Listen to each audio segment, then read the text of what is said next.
team, along with Sam Watson and his team, we're going to stand together and fight this disease.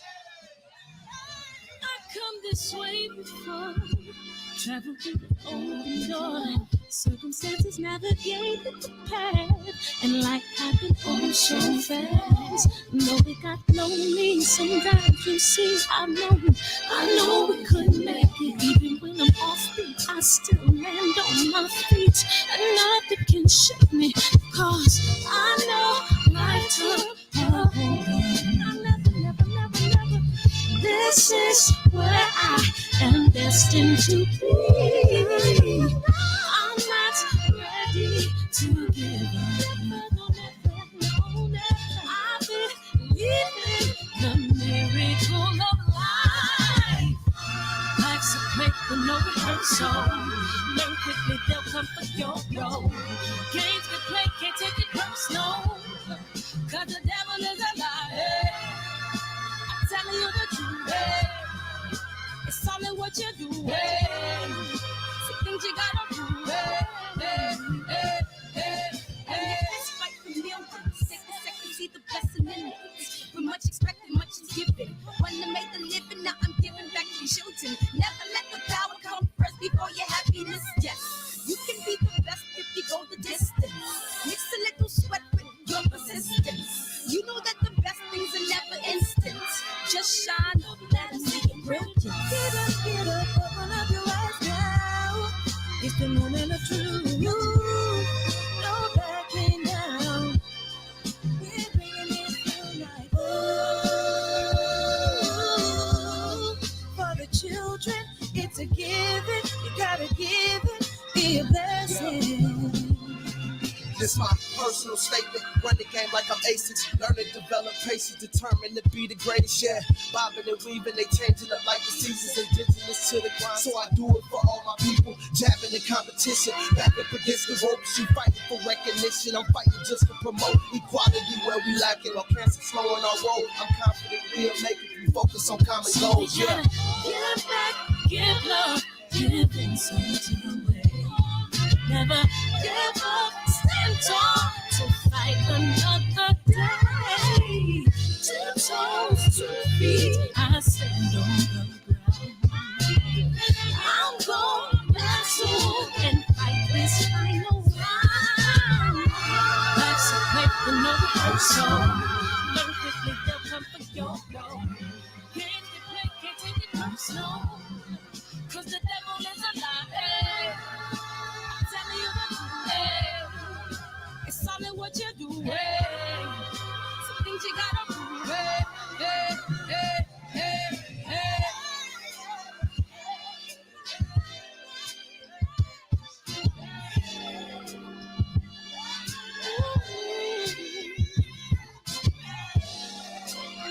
I'm gonna share all that I have and give to those in need. So we're gonna win this battle, fight that disease. No one can support children leading hearts and young. We got to be confident. I love you.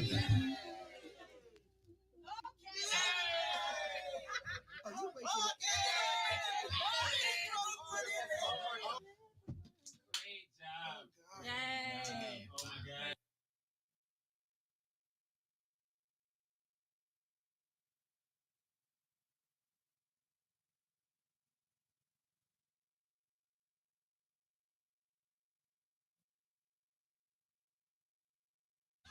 Cancer is killing, millions and millions of people. Me and my team, along with Sam Watson and his team, What's up, JP? What it do? Ira JQ, KJ. Hey, Steve Yova. What's up, David? What's up, Coach 67, Hotep, Nathan? I appreciate you guys coming in here, man. Thank you so much. I know a lot of you guys are watching March Madness, and I am your voiceover. Oh man, I'm sitting here watching UCLA and talking to y'all at the same time, man. So yeah, man, I appreciate you guys coming on, and we're gonna play this trailer real quick, and we're gonna jump into the show. What? I said Malcolm alleged that some of Elijah's women were underage secretaries, and can you expound on that? Yeah, well, I guess they were, because they were there. I seen them. I seen them myself. It's all true. It's all true. Good evening, messenger.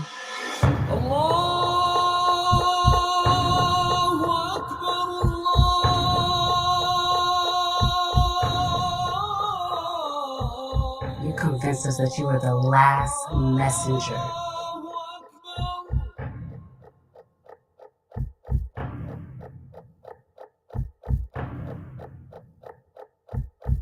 How many other bastard children do you have? At least 15, y'all. Y'all know how many it is by now. Hey, man, I appreciate y'all coming in here, man. Man, hey, so you know I got a son, or I got 2 toddlers. Is 7 a no. So what would a 7-year-old be? A 4-year-old would be a toddler, right? Or is it cut off at 3? So a 7-year-old would be what? A child? What is that called? Anybody know? I'm just curious.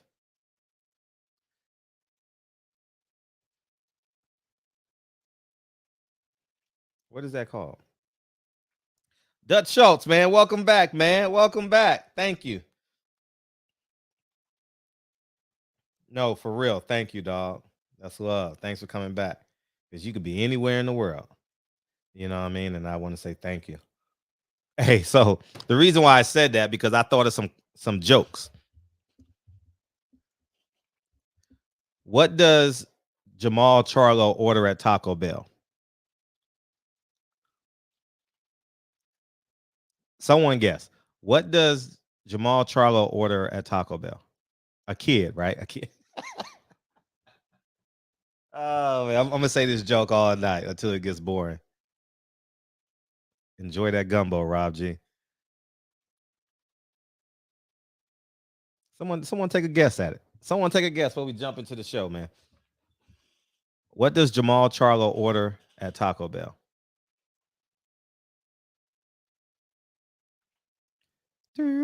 A case of ideas? No. 2 soft Charlos.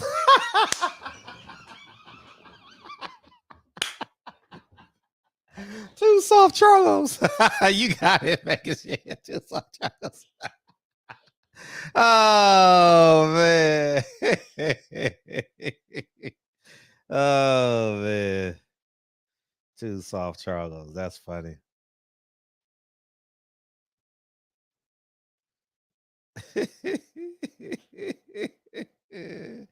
Oh man. Hey, no longer can we say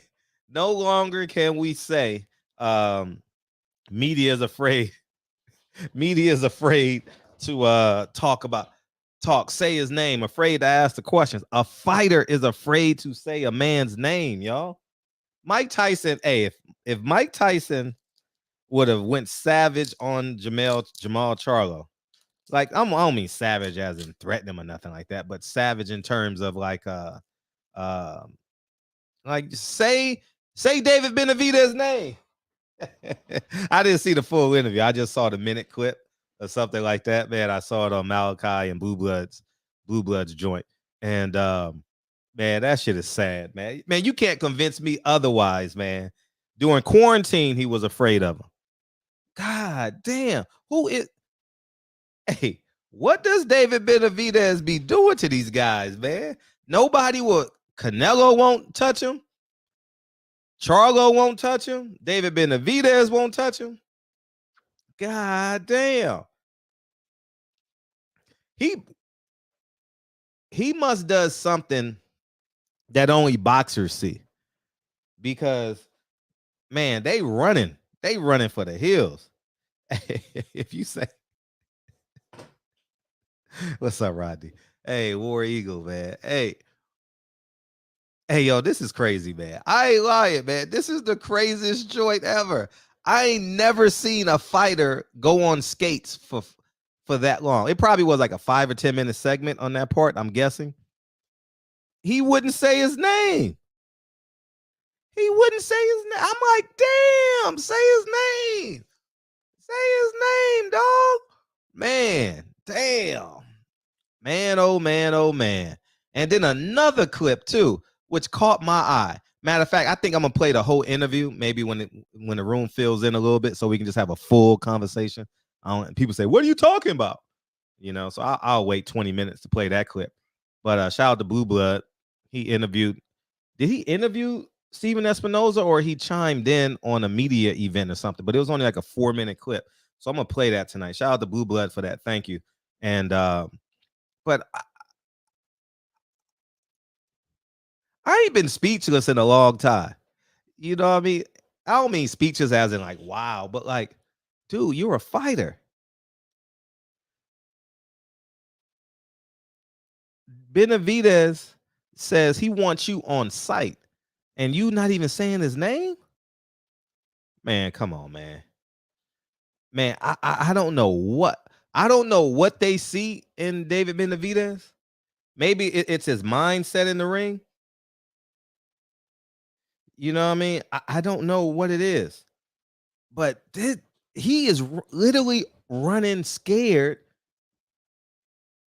What's up, San Fran? He is literally running scared of David Benavidez, and the whole world sees it now. Y'all thought I was hating on the guy, and this is why, as I told Samson, David Benavidez is growing on me a lot. You know what I mean? Because he's like, line him up. Who want to fight? Line him up. He ain't never said no to a fight. Never. Caleb Plant, line him up. Andrade, line him up. Charlo, on site. Nobody. Canelo, I don't fight Mexicanos. Dog, it is insane, man. I'm sitting there like, damn. Is it his hand speed? Is it his mindset? Because if you're fighting the guy, he's a big target. Long torso. You know what I mean? He's very offensive minded, so you're going to be able to counter him. But damn. I don't know what it is about David Benavidez. Yeah, right, Birdman. You're right. AB started it off, right? But man, I'm like, damn, because size and hand speed, right? Because honestly, when you see Jermall Charlo, when he's not fighting, he looks like an NFL safety. He really does, man. He looks in a, and I say this in an athletic way, he fills out his clothes like an athlete. You know what I mean? Where his shoulders looks athletic, his arms, you can see the veins coming out of him, strong legs, good base, and I mean, he come from a hell of a genetic. His mother and dad are hella athletes or something, because he comes from great cloth. You know what I mean? But god damn, like, for real? Man, I don't. Yeah, Benavidez is the only guy that want to fight him, dog. And former champions that need checks. That's it. Because this is awful, man. This is awful. But then again, if you look at his resume, and I was watching Coach Malachi this morning, this afternoon. I was charging the car. I was going that between him and Keon, going back and forth. Shout out to both of them. He said something that was real interesting. Jermall Charlo's only fought one black guy at 160. Brandon Adams. Everybody else has been an inferior opponent. And Brandon Adams is a 154 African American. He has the same resume as Triple G at 160. But Triple G got 2 Canelos. I'm telling y'all. And Triple G got Daniel Jacobs. Man, this is really, hey, Jermall Charlo is being protected. Al Heyman is bubble wrapping Jermall Charlo. It's obvious. I didn't know this till today. He's in bubble wrap. Al Heyman don't want nobody to touch him because he's using him to lure in Canelo. That's it. It's we got some Jermall Charlo fans here, but he said he'll fight Canelo. So they are in the same weight class. You go up to fight Canelo, but you don't go up to fight David Benavidez. See, now you're capping for him. Now we got the protection clan. We got the Jermall Charlo super fans in here. Come on in. It's sad, man. It's sad. Who has he fought? Maul ain't got no more potential. He 31. He got to show us now. That potential shit was when he was 26. Nah, we ain't got no more potential for you, man. Nah, dog. No more potential. You're 31. You'll be 32. And you were born on Malcolm X's birthday. Damn. Every year every year on Malcolm X's birthday, always see people saying happy birthday to the Charlo twins. Dog. Man, you were born on Malcolm X's birthday, man. That's a hell of a day to be born on. Damn. Dog, this is you guys can call in. You guys are more than welcome to call in and in the live form. But I think he's scared. He wouldn't say the man's name. Why wouldn't he say his name? I don't know why he was afraid to say his name now. Come on, y'all. Let's keep it a buck. Why was he afraid to say his name? You guys got me on that. You know what I mean? Yeah, it's bad. It's bad out here in these streets, man. These guys are scared, man. I'm telling you, these guys are afraid, man. Y'all think I'll be making shit up. Fred, you a hater. But then a fighter's afraid to say another fighter's name. Where they do that at? You're a fighter.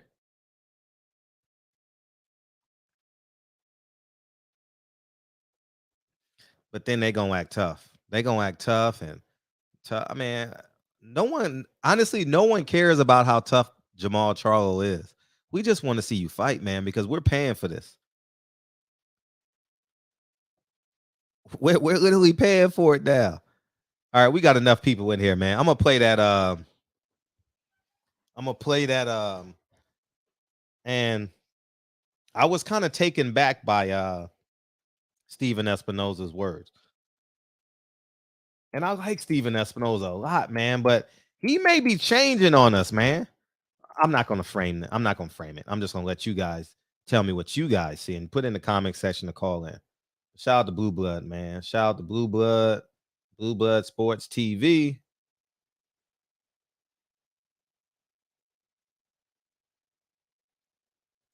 Damn. He says Jermall Charlo exposed by Mike Tyson. Blue Blood ain't playing. I ain't mad at you, Blue Blood. It's sad, man. It's sad, man. We believed he was a lion all this time. All right. Listen to this by Steven Espinoza. Question: would you build a website for a major brand with more than 200 million users using? Hey, how you doing, Mr. Espinoza? You gotta unmute yourself. Left-hand corner. Hey, how you doing, Mr. Espinoza? I'm good. Steven's fine. How you feeling, Steven? I'm good. 2 questions for you. One, can you do you have any influence on the biggest fight that everybody wants to see is Terrence Crawford and Errol Spence? Should Errol Spence listen carefully? Your Dana Sugas. There was comments made that the financially it may not be there. And the second question is, could you just clarify? Recently spoke to Demetrius Andre's dad, and he stated that Demetrius Andre, it was false that he pulled out of the Jermall Charlo fight 12 days before the fight, that he never signed a contract. Could you just give insight to those two? Look, at the end of the day, whether he signed his contract with his promoter or not, I don't know. That's not something, that we get into. Our deal is with the promoter. Promoter signs a contract with us that says I can provide this fighter. What I do know is that Demetrius Andre, did participate in the press release, did give quotes to the press release, did all the things which that he was committed to that fight, and quite honestly, I'm really surprised to hear that, because there's a whole legal case coming out where it's been beyond dispute that he pulled out. So, he was in that fight, and he gave quotes. He participated with it, with the press release. He was on board with announcing it. His promoter was on board. And we all know there was, thing with Rock Nation. He got pulled away. He got lured away for that. At least, that's the story everyone's heard from various sources. There was legal action between Andre's promoter and Rock Nation. I don't know how it was resolved. But I'm surprised to hear that, because it's simply, okay, just because you didn't sign your okay, there are fighters who walk into the ring and they hadn't signed yet. That doesn't mean they don't have a deal. Does that mean their promoter doesn't have to pay them if they didn't sign their deal because there's no contract? I mean, it's not that simple. You can look at technicalities like that, but the only, signing a contract is the only way to communicate a binding agreement. I mean, we all know that. And as far as the situation with Errol Spence, that's what I want to talk about. Do you have any? I think the fans the fans do have a role. And what the fuck he talking about? The fans have a role. You give the checks. You just gave Gerard Ennis a multi-fight deal. All PBC fighters are now fighting on Showtime. They're not fighting on Fox, I presume, not unless it's a pay-per-view event. And you said the fans got a role. No, you got a role, man. What is this shit? What is this shit going on, man? This is sad, man. Steven, dog, I thought you was one of the real ones, man. Now you starting to tuck your tail, man. You got the money. You give Al Heyman the money. You get the budget from the Greystones. Who owns Viacom? Something Stone. Damn, what's their name? You know what I mean? I got shares. What's their name? Who owns Viacom? Let me get their name so you guys can know this. It's something Stone.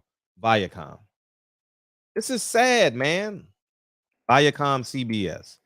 Who owns Viacom? The Redstone family. Dog, the Redstones, thank you, brother. The Redstones give you money, and you give it to Al, and Al give it to TGB, and TGB pays the fighters. Dog, this is fucked up, man. All right, let's keep this going. We're going to get back to Jermall. I think everyone should continue to express, their interest in that fight. And look, the guys hear you. They do. And I don't think the guys hear you. No, man. Why are you running from this fight? Why are you sounding like Tim Smith, dog? I ain't lying, man. I'm telling you, Steven Espinoza, you're the last one. You're my last hope. Everybody else falls in this BS line. You know what I mean? Everybody else, I don't give a fuck who you are. Bob Arum, Eddie Hearn, Al Heyman. Who else? Who we got left? Fishnets. Who else is left? They all fall to. They play this ping pong game with the fans, man. They playing the ping pong game. Why are you putting it on us? Why are you putting it on us, man? I ain't never heard that in my life from a man that is in charge. And Terrence Crawford has no promotional allies at this point. Man, this is sad, man. This is sad, man. This is sad. Listen. Crawford is afraid of Spence, and I know Spence is not afraid of Crawford. And, the fight's easier to make now than it has been, when there were some promotional and network differences. So I think, this is not the time we should all stop pushing for it. I mean, I think it is possible. Like, if guys are going to ask for $20 million each, and I'm not saying anybody did, but, if the guys are going to say, look, is this a, $100 million pay-per-view? I don't know if it's that, but it's, it is a very attractive fight, and there should be a way to make a deal. So I'm more optimistic now about being able to make the fight in the near future than I was 6 months ago or a year ago. That's for sure. We're all optimistic. I think it's deplorable, man, because he's telling Errol Spence and Terrence Crawford, hey, we're going to give you a $4 million guarantee. The only way we'll do this fight is if you don't get paid what you're worth. That's the only way we going to make this fight. And I told you guys, after Earl's accident, they going to shortchange that man. I told you that 2 years ago. Was it 2 years? Yeah, damn, 2 years ago. I made a video on that and I explained it. They gonna shortchange this man. Oh, they not worth $20 million. Well, how much are they worth, Steven? You sound like you got to talk to Al Heyman. You sound like you need permission. He didn't sound like a man that's in charge, but I guarantee you, if you say Jerron Ennis, I don't know. I'm just assuming because he just gave him a deal. Oh yeah, Jerron Ennis. Oh, we got great plans for Jerron Ennis. Yeah, we just signed him to a multi-fight deal. We can anticipate him fighting for a belt in early 2023, and I generally look forward to that. But you ain't gonna say that about Earl. Why won't you say that? I don't know if he can talk. I don't even know if he have the power to schedule these fights because Al Heyman bullied him the last time. And Steven Espinoza was hot. Oh, he was livid. Oh, man, he was so mad. And like I said, I like Steven Espinoza. But god damn, Steven, you got to put your big boy pants on now, dog. Like you got to be the man in charge. Like, you can't be half-stepping now. Al Heyman came back to you and needed you. You got to put your big boy pants on, man. And how the hell, and thank you, big boy, how the hell you gonna say Errol Spence and Terrence Crawford is not $100 million fight? How the hell you know? Did you know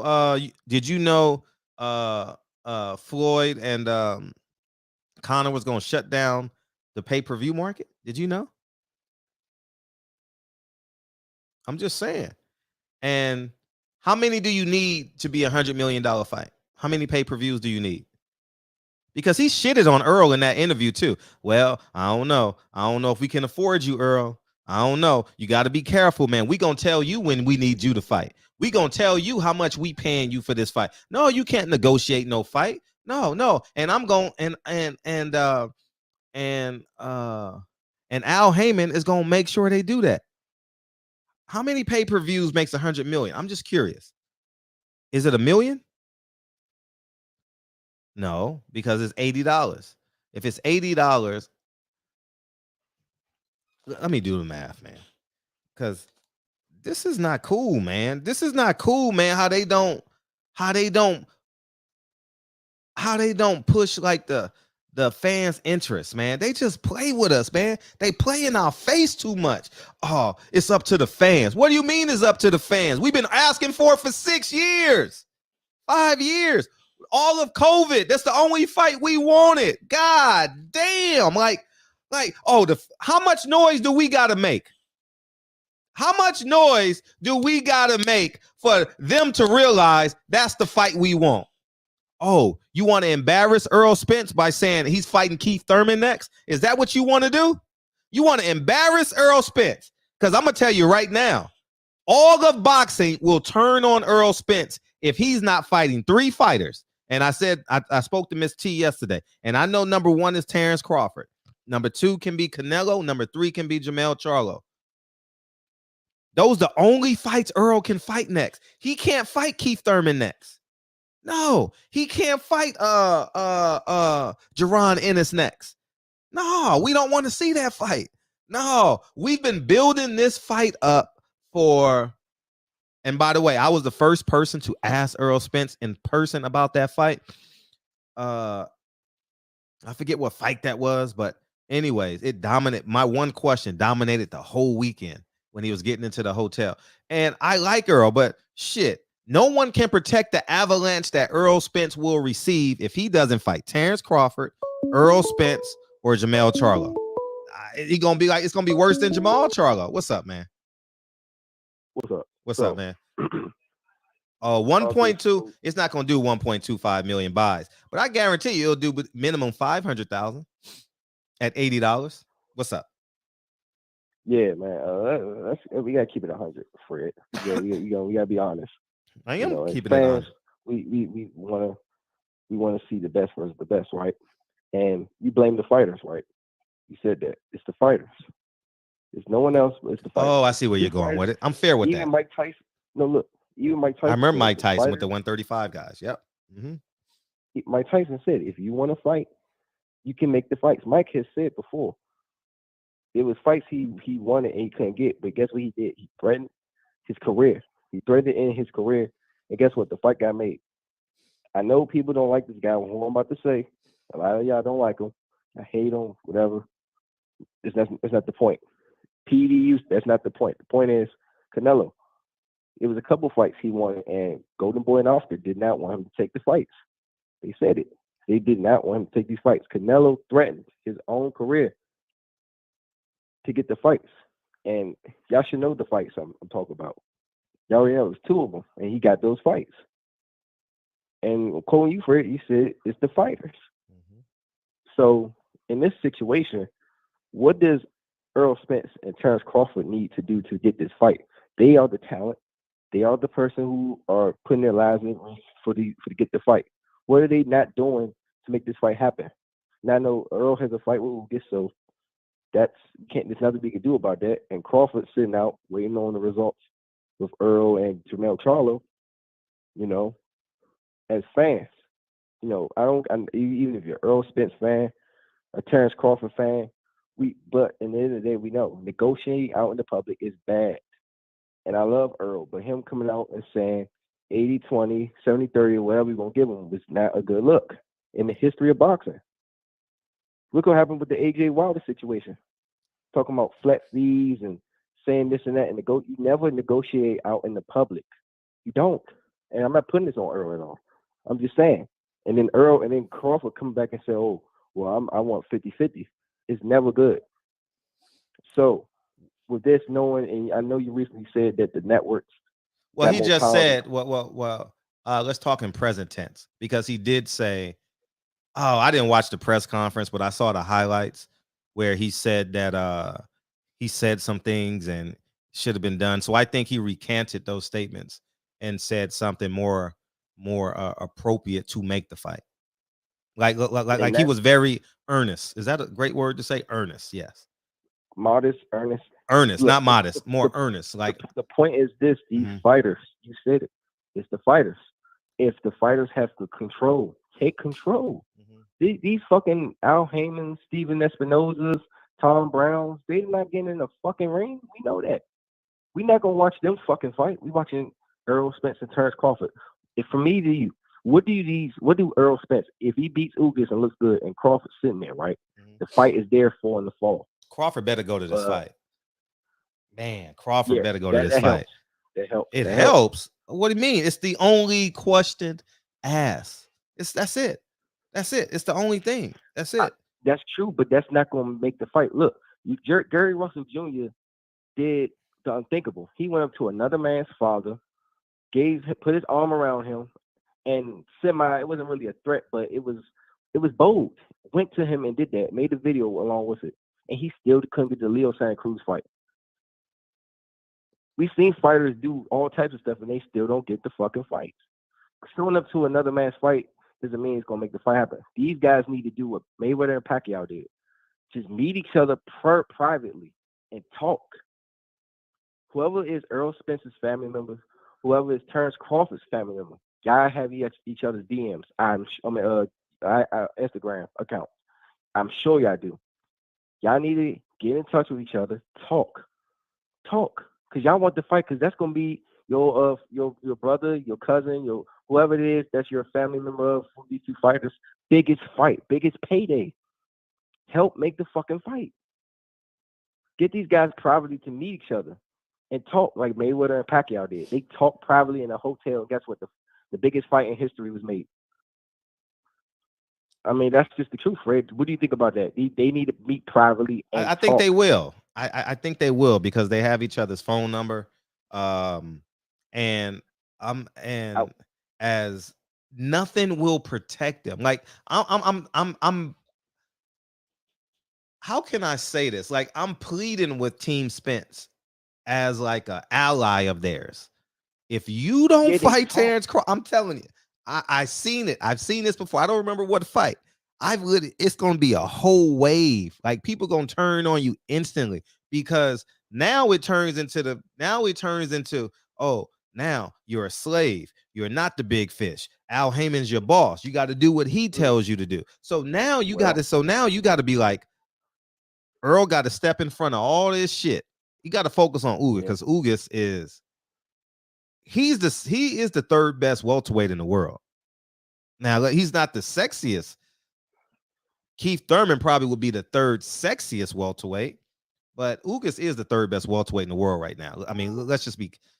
And it's no way he can have an off moment thinking about Terrence Crawford. You just can't prepare for a man like Ugas. I know it's not the fight we want, but fight night, that shit gonna be a good ass fight. And but you see what's happening to Jermall right now?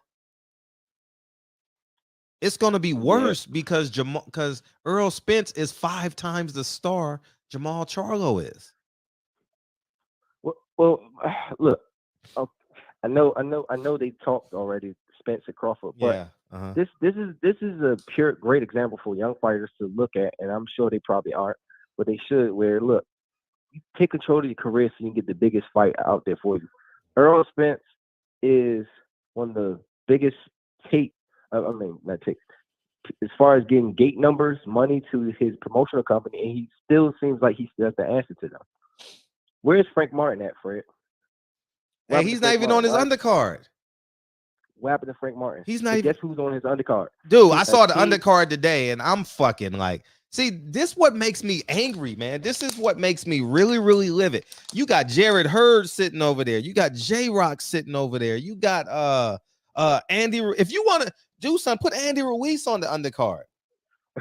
I'm serious.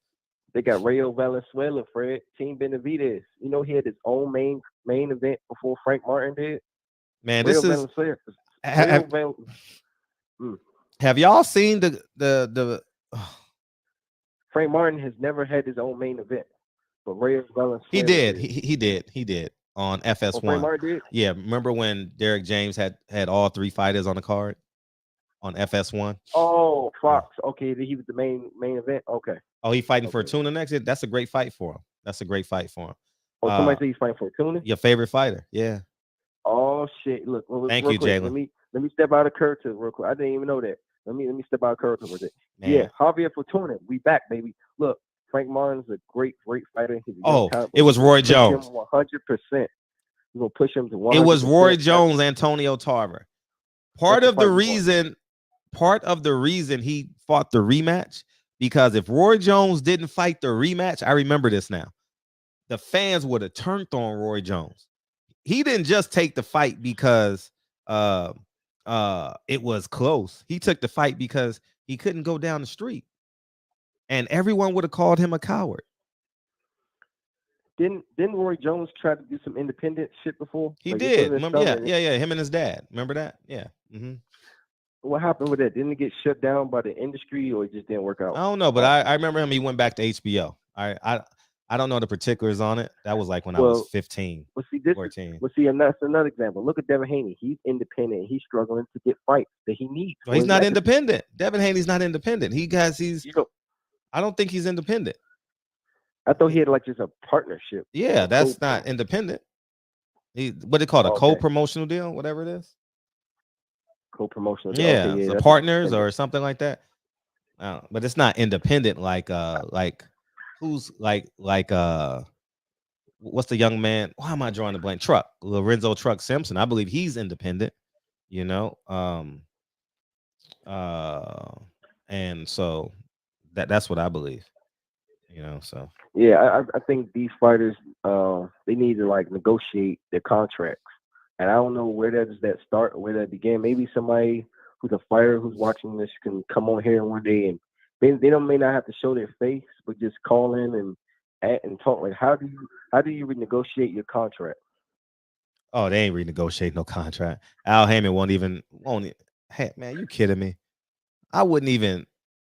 Hell, the only way Earl can renegotiate because he got leverage with the Canelo fight. Because I'm telling you, Earl gonna jump that line. I'm telling you, man. Shit, y'all think I'm playing with this shit? What's up? They got to do something. You said that they can't sue because they don't got the money. They can't protest because now everybody's gonna be behind them protesting. A lot of them don't got the fan base. Not enough people care because they already don't fight enough. I mean, some of these fighters are in they're literally stuck in a quicksand. Right. A quicksand situation. Right. I don't know what I mean, the best thing to do is the fighters who have not signed to Al Heyman is just don't sign or do what Danny Jacobs and Mikey Garcia did, fight by fight, and the basis. And boxing that's it. Is the easiest thing to do to be independent because it's so affordable. So, okay, I'm gonna get off real quick. So what do you think? Do you think all fighters should just be fight by fight basis with everyone? You think that's the key? Just fight by fight? I wouldn't say that. Because you got to take into account you got men like Deontay Wilder who had a sick daughter, spina bifida. You had Luis Ortiz, he had a sick daughter. So you need that upfront money because you don't have health care. So I can understand those levels of situations. Or you come from Cuba and you just need some level of like a safety net. Like you've been trying to escape for years. You've been eating whatever they eat in Cuba for years and they ain't paid you in the amateur rank. So I can understand people's circumstances. But as you get older, you get more information. And when you get the information, that's when you make your move, But I would say the end goal is definitely to be independent, because how can I tell a man he's been starving for 3 days and tell him don't eat that hamburger, it got MSG in it? Man, that nigga hungry. That man hungry, man. Let that man eat.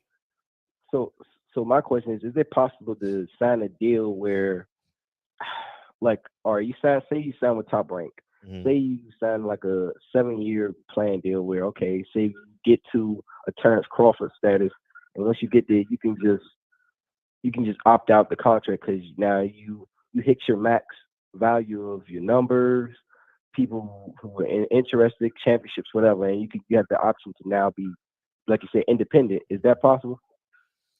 I mean, no one would sign a 7-year deal. I don't even think a promoter would want to sign you for 7 years. But you always got to have opt-out clauses, like in the NBA where it says team option, player option. Have you heard of that before? Like LeBron James has a player option after every year. Have you heard of that? Yeah, I heard about that. Yeah. So boxers need to have that. Well, you can negotiate anytime. Anything you want. You can negotiate every year on July 3rd. You got to send me 100 hot dogs. Like, I mean, it's like you can negotiate anything you want in the contract. Well, I don't know what more you can do. So that's my call. Appreciate you, dog.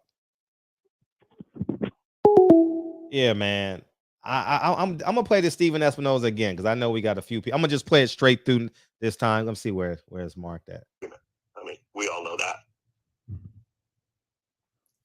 And as far as the situation with Errol Spence and Terrence. And by the way, this is on Blue Blood Sports TV. Go give that man a holler. Appreciate you, Blue Blood. Great work. Crawford, do you have any? I think. Look, I think the fans the fans do have a role, and I think everyone should continue to express, their interest in that fight. And look, the guys hear you. They do, and I don't think Crawford is afraid of Spence, and I know Spence is not afraid of Crawford. And the fight's easier to make now than it has been, when there were some promotional and network differences. So I think, this is not the time we should all stop pushing for it. I mean, I think it is possible. Like, if guys are going to ask for $20 million each, and I'm not saying anybody did, but, if the guys are going to say, look, is this a, $100 million pay-per-view? I don't know if it's that, but it's, it is a very attractive fight, and there should be a way to make a deal. So I'm more optimistic now about being able to make the fight in the near future than I was 6 months ago or a year ago. That's for sure. We're all optimistic on that one, and I know it's going to happen. Hopefully, Spence gets past Lucas. Oh, it is your boy Jaden Kiss. Make sure you check out Blue Blood Sports TV. It's going. Look at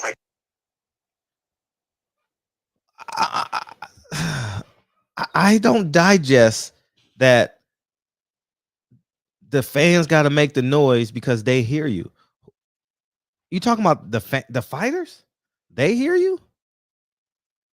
Or are you talking about Al and his business partner? I'm confused. Who are they? Is he talking about Earl and Terrence?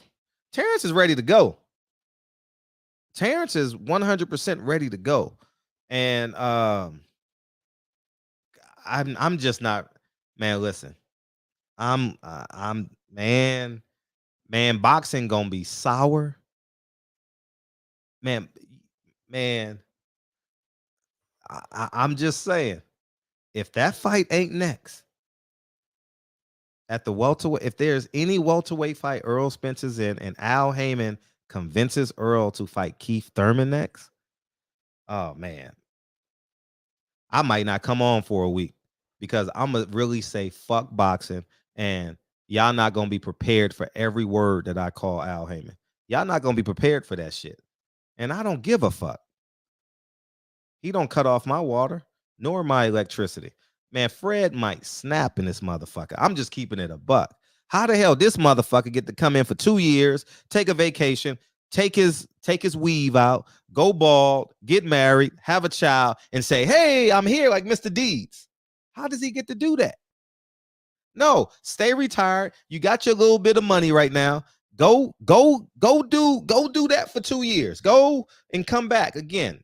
Go do what you normally do. This is your third time you done took a 2-year break. Go stay over there. We don't want you no more. Man, I'm just, I don't be over boxing, dog. Like, man, if they don't make, yeah, Spence will be held accountable too. Yeah, that too. And the level, but the levels,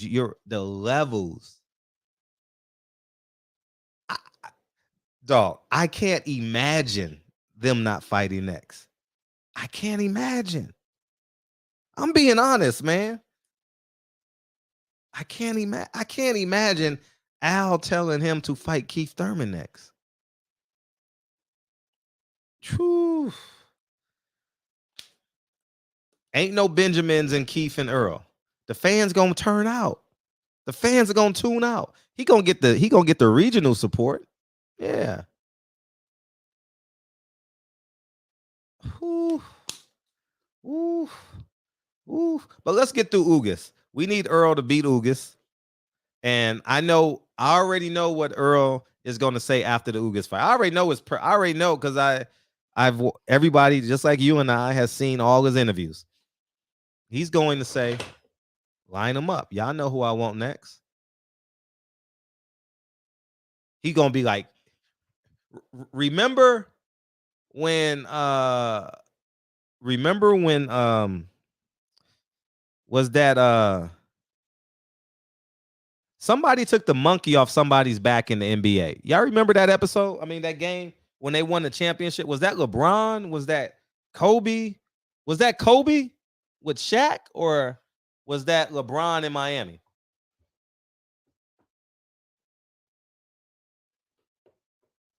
I don't remember. Anyways, y'all remember that scene when he bent over and he took the money. He said, "Ah!" I think it was LeBron. That's the way Earl was gonna feel after the Ugas fight. Let's get this fucking fight on the road, man. Let's go. And if Al Heyman slow him down, boy, oh boy, oh boy. But that was Steve Young too. It was Steve Young too. I remember that shit. You're damn right. After Joe Montana. It was in basketball too, though. This is gonna be good, and it ain't gonna be no soap opera. It ain't gonna be no soap opera. Because it was. I remember the Steve Young. I remember that. Yeah, Earl gonna be like, line him up. Is he here? He like, is Crawford here? Is Crawford here? Where he at? And the crowd gonna go crazy in Dallas Cowboys Stadium. The crowd gonna go crazy. And you know I won next. Man, let's make this fight, man. Let's make this fight. And Earl is gonna say something calm, like he gonna be like, man, all that shit we said was water under the bridge.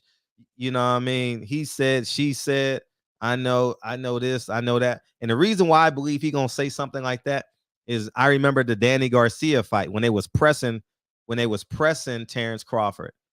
And Earl Spence leaned over the ropes and said, leave that man alone. Leave that man alone. I remember that shit. I don't know if y'all remember that. And so I think Earl was just gonna be very earnest. The word of the day, earnest. And he's gonna say, let's make the fight, man. Let's make the fight. We already know what the fans want to do. I can't go nowhere. You can't go nowhere. It is what it is. It's no other welterweight that I can put on pay-per-view and make money. It's no other fight you can put on pay-per-view and make money. So let's put our best foot forth and give the fans what they want. That's what's gonna be. I guarantee you, I am 95. That is 93% of Earl Spence's speech after the fight. And then here comes this creep, Al Heyman, gonna come through, like Mr. Deeds and shit, just gonna pop up like, ah. I didn't invest in Terrence Crawford, Earl. And I think we need to build Terrence Crawford a little bit more. Do you trust me, Earl? I've taken you this far. So Terrence Crawford needs to hold out on Bob Arum. Bob Arum is going to play him for the cheap. And Bob Arum is just trying to get him out of that lawsuit, which would a good businessman do. Why wouldn't he? You know what I mean? Terrence Crawford has no fights lined up. Which means he has no checks lined up. I know he owns a bunch of property. He got a bunch of property and he has a street named after him. Congratulations to Terrence Crawford. He's doing the right thing. But Terrence Crawford, go to the fight, man. Go to the fight and be a gentleman. Be a gentleman and do 100 interviews, Terrence. And it's not just for the fight. It's for the progression of your career.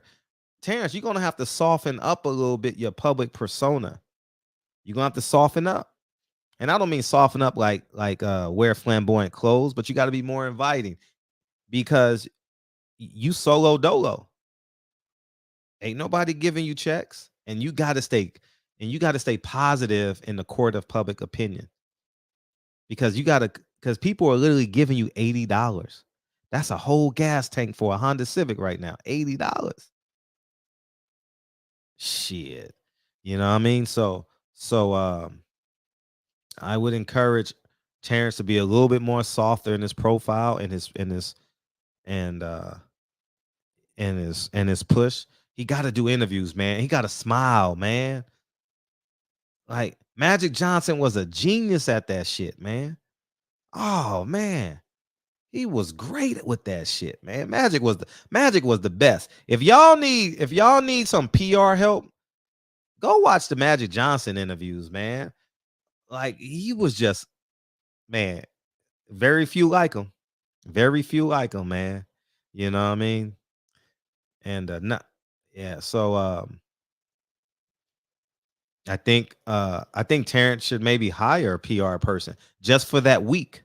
Just for that weekend. Oh, he already has one. Her name is Julie. But she ain't really helping him. She just a logistics guy. Say, hey, walk to this. No, when you have a PR person, Muslim Mike had everyone scared, didn't he? I mean, your heart, your kids. Remember that interview with the black shirt? And then he bit Lennox Lewis' ankle. Oh man, Muslim Mike. I like that name, Muslim Mike. Yeah, that shit was crazy, right? Praise to Allah. Man, I didn't know what Allah was at the time. I'm like, what's Allah? The way he said it, I'm like, who's Allah? Damn, I didn't shit. That dude ferocious. Is that the same Allah that Malcolm X pray to? I'm just curious. You know what I mean? Man, I'm telling you, you're right. Terrence Crawford needs a PR team just for that weekend.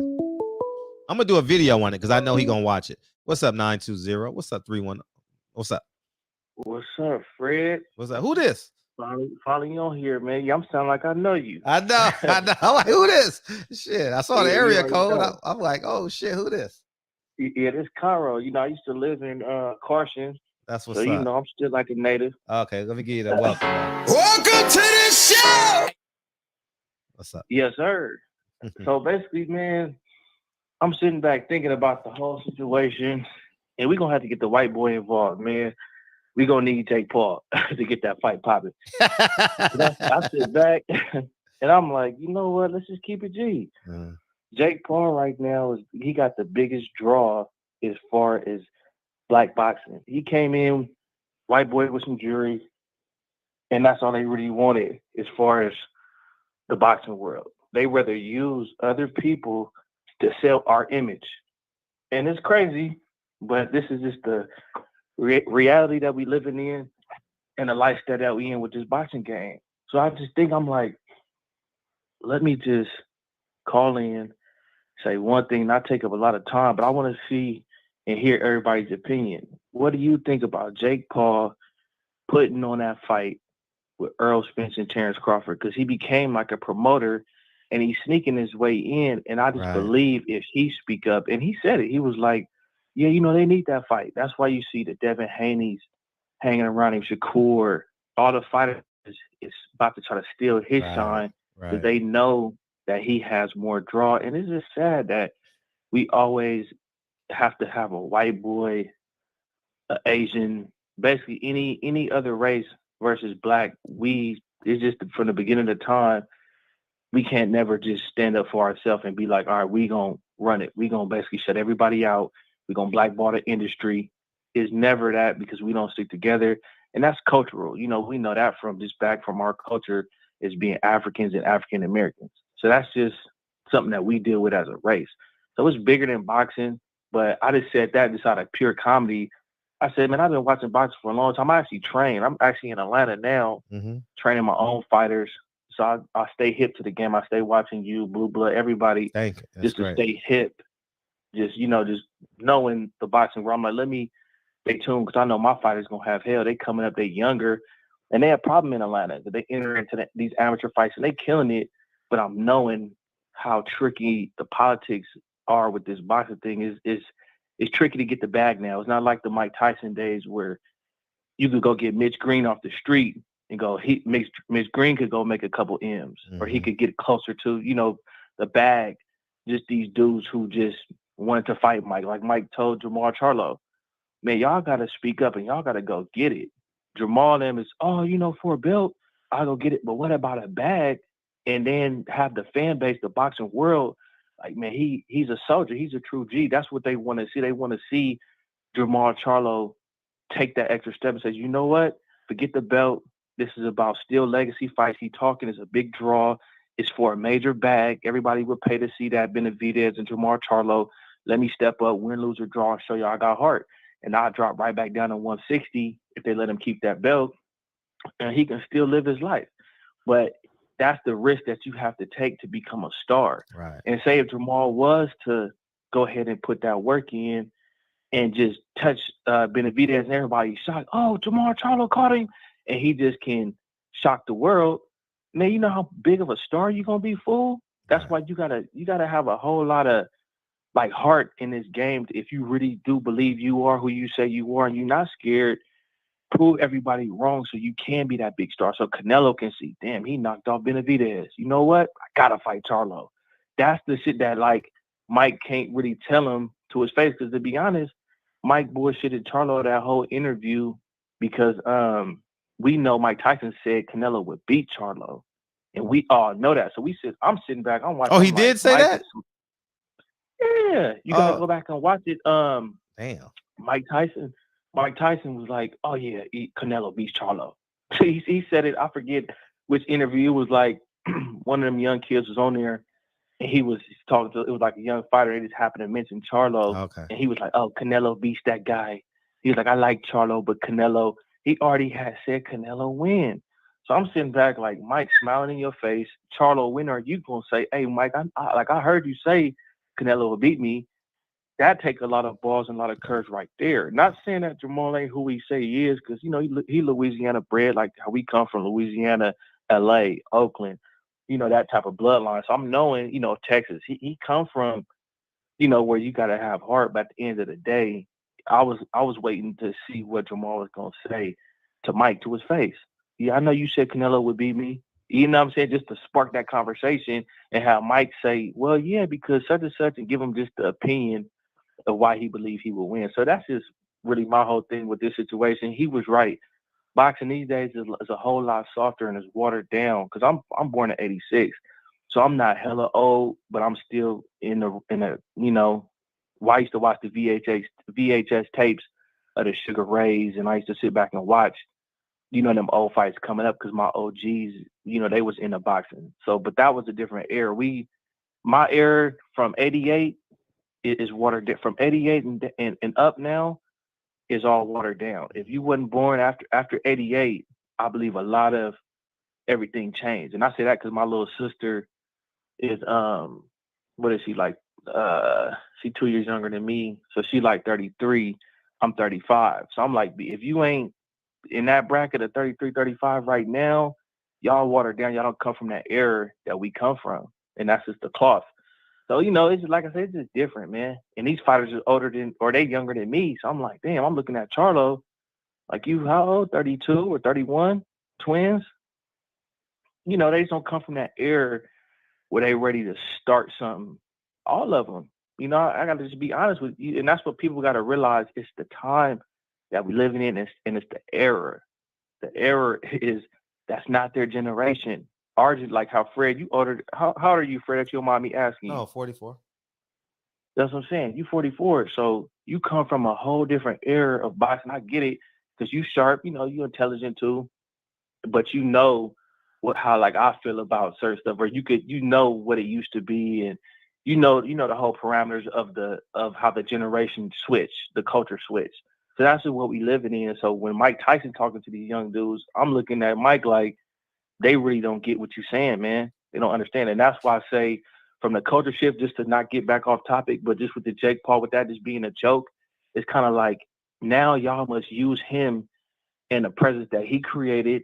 And if he has the buzz and the draws, now y'all must come behind even him to be like, you know what, let's get a strategy to make it where we use this dude. Stop talking about the whole YouTube and the YouTubers and all that. That's done and over with. They really deriding these YouTubers. So since they doing it, come together with that man, and he making help y'all get an independent bag, because even Jake Paul with his people and promoters, he's how did he sneak in with his business acumen?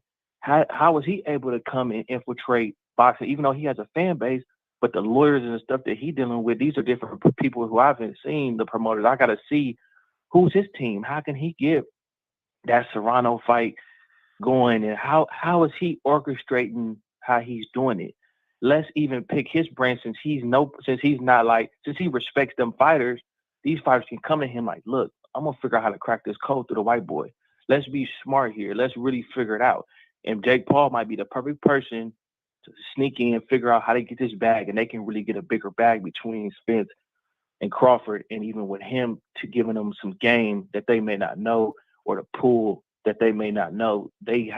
People got to get deeper. So that's why I say I'm not even in the upper echelon of boxing to discuss the business. But I know if I was in that door, oh man, I would be able to still direct. If I was Bomac, I would be able to direct Terrence Crawford in a way like, you know what, let's do this.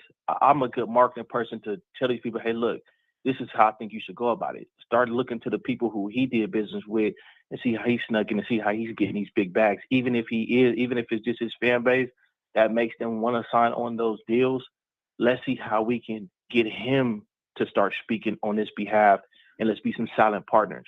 So that's really all I want to say about it. I don't want to preach too long. You were pretty fucking long-winded, though. I tell you that goddamn much. Man, I had to get it out, man. This is my first time calling in. I was kind of nervous. I'm like, let me get this shit out and just calm down and relax. Man. But no, I appreciate you, big dog, and I'm gonna continue. You know. Yeah, that's love. Most definitely watching, man. Most love tonight, man. Thank you. Appreciate you. Hey, it's funny how people's questions turn into monologues. I got a question for you, Fred. What do you think about Jake Paul? Because you know, how you feel about Jake Paul promoting this fight? Because you know we always got to depend on the white, the Asian, and then you know how the Lakers are in ninth place right now. And what do you think gonna do with LeBron, Fred? Any opinion on LeBron? But I think LeBron, you know, I think he should stay in LA because, you know, LA is a Hollywood and, you know, he got his son out there. And Fred, last question. What's your thoughts on Jermall Charlo, man? Do you think he's scared of Mike Tyson, even though Mike Tyson said that he was afraid of him? Yeah, because Mike Tyson said it when he was with one of them young guys. He said that he was fighting, he was talking about the 135s, and he said that, Canelo beat him, man. You know, I didn't answer your question, man. Oh, man, that's funny as hell, man. I appreciate you. Thank you, dog. I genuinely appreciate you coming through, man. And don't be a stranger, man. You know what I mean? Shout out to, he went from CA to the A, you know what I mean? California to Atlanta. You know, thank you, man. And hopefully Atlanta fulfills all your dreams, man. You know what I mean? I had big dreams when when I came to LA, I thought Los Angeles was a state. I was 8 years old. And when I came here in May of 85, I wonder what day that was. That was like May 25th, 26th, somewhere in there, right? May of 85, we came, right? And I remember me thinking I'm gonna see a celebrity on every corner. Like, you know what I mean? I thought Los Angeles, I didn't know it was California. I thought it was Los Angeles, you know? So, you know. And then I'm gonna tell you my first LA experience. I was going to 49th Street Elementary School on Avalon and 49th, right? And I had this friend named Moon. Hopefully Moon is doing well, man. You know, he has some gang banging brothers and stuff like that. He lived with his grandma, grew up in a tough environment and stuff like that over there on Avalon. And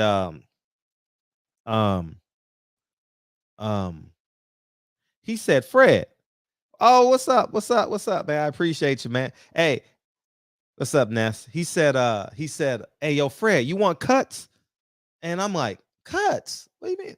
Hell no, I don't want cuts, man. What the fuck you mean? He says, nah, Fred, you got to trust me, man. Cuts. Do you want cuts? I'm like, nah, I don't want cuts, man. Nah, who you think I am? I'm like in the 85. So I had to be like in the 3rd grade or something. And he said, no, man, trust me. And cuts is obviously when you let someone get in front of you, man. You know what I mean? But anyways, as we digress, Jermall Charlo, man, he got some explaining to do. And truth be told, he would have been so protected. He would have been so protected on that platform because no man is going to tell a fighter is going to shun him away. Is going to shun him away, man. I appreciate you coming through, Ness. And so he would have been protected. And you know what it would have turned into? A fat shaming show. Or for real, if Jermall Charlo had a been who he say he was a lion, they would have talked about David Benavidez cocaine use, and Jermall Charlo would have had access to call David Benavidez anything he's ever wanted to call that man. And it would have been a funny ass show. Because Mike Tyson said 20 years ago, How bad can he talk about me? I don't give a fuck what he got to say. We got to fight anyway. You know what I'm saying? So it ain't gonna make a difference. Shit, you know. So, anyways, man, I just thought that was it failed miserably for Jermall, and now even his fans are like questioning, like, what the fuck is going on? You know what I mean? And he has no protection. He has no protection, man. 44-39, UCLA down. And I'm just gonna sit back and watch. I'm just gonna sit back and watch because Jermall doesn't really do interviews at all. Damn, they missing layups. He don't do interviews. So and the funny thing is, I don't even know if any of the Charlos have a person they can go to do the interview, because you know how like Wilder can come on here and do the interviews and he knows the tough questions are being asked. I don't know if there's a place either the Charlos can go and be comfortable enough to articulate their version of the story. I don't know if anybody has a relationship with Jermall. Oh shit. And one. I don't know if anybody in media has that. I think Ronnie Shields has some say-so in it. You know what I mean? I genuinely think that Ronnie Shields has some say-so. Ronnie Shields has say-so on a lot of his fighters, but I don't know to what extent. You know what I mean? So oh yeah, congratulations to the Boxing Boys. They have a studio in Las Vegas now. And no, that's great. That's great. Ness has been growing, a big deal. He moved from New Jersey to Florida. The next year, he got a studio in Vegas. Hey, you got to keep growing, man. You got to keep growing. You got to keep building. You got to challenge yourself, man. And we talk about that a lot on this platform. And I'm happy for him. I'm truly happy for him. We got off to a rocky start, but I'm genuinely happy for him, man. Man, ain't nothing like being around happy people, man. Happy people are amazing. You know what I mean? I would love to do a show in studio with him. You know what I mean? Can I bring my gun? I'm not going to no fight without my strap. I'm just keeping it a buck. Hell nah. I ain't playing no games with these niggas because I don't like half these niggas anymore. You know what I mean? I don't trust them. I don't believe them. Nah. You know what I mean? But I'm joking. But you can carry in Las Vegas, in the state of Nevada. So that's cool. But I will be out there for the I will be on I'm going out there for Lubin's fight. You know what I mean? Hopefully it works out for me on this shit. You know what I mean? That'll be dope. That'll be really, really dope. So I'm trying to get my personal life in order. All great things. And we'll see. We'll see how it plays out. Yeah, they got a great host, man. Got a great host. I know his host well. And I definitely disagree with Ness on a lot of things. So we'll make for a great show. You know what I mean? And I'm very passionate about what I believe in. So is Ness. So and be a great show. So yeah, man, congratulations to him, man. Well deserved. You definitely deserve it.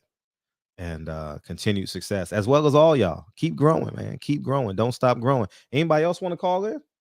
Or y'all just gonna sit there and just y'all want to beam in?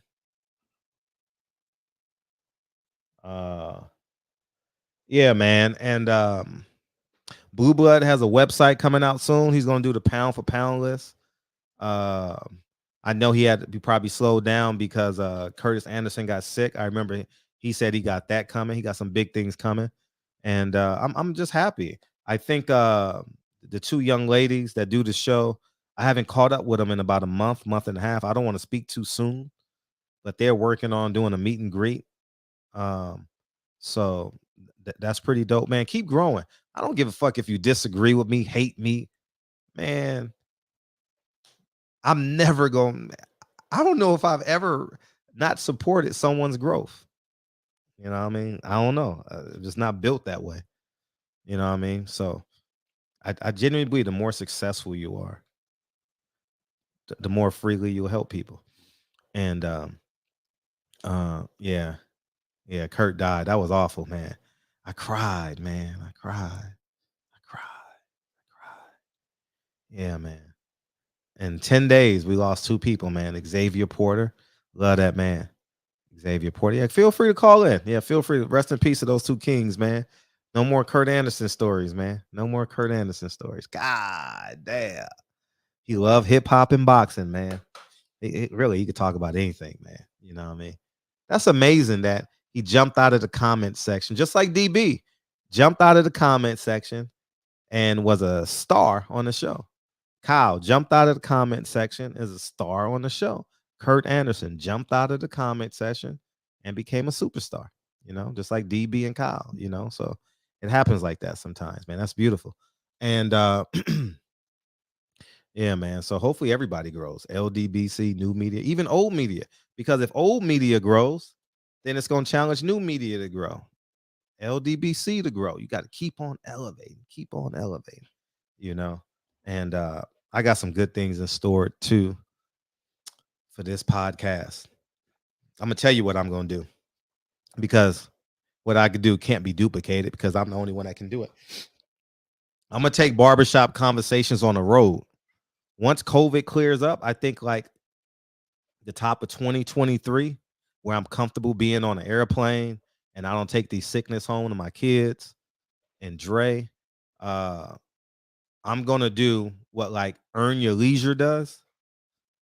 I'm gonna do that. I'm gonna do that because I have access to do that. You know, I got the time to do it. You know what I mean?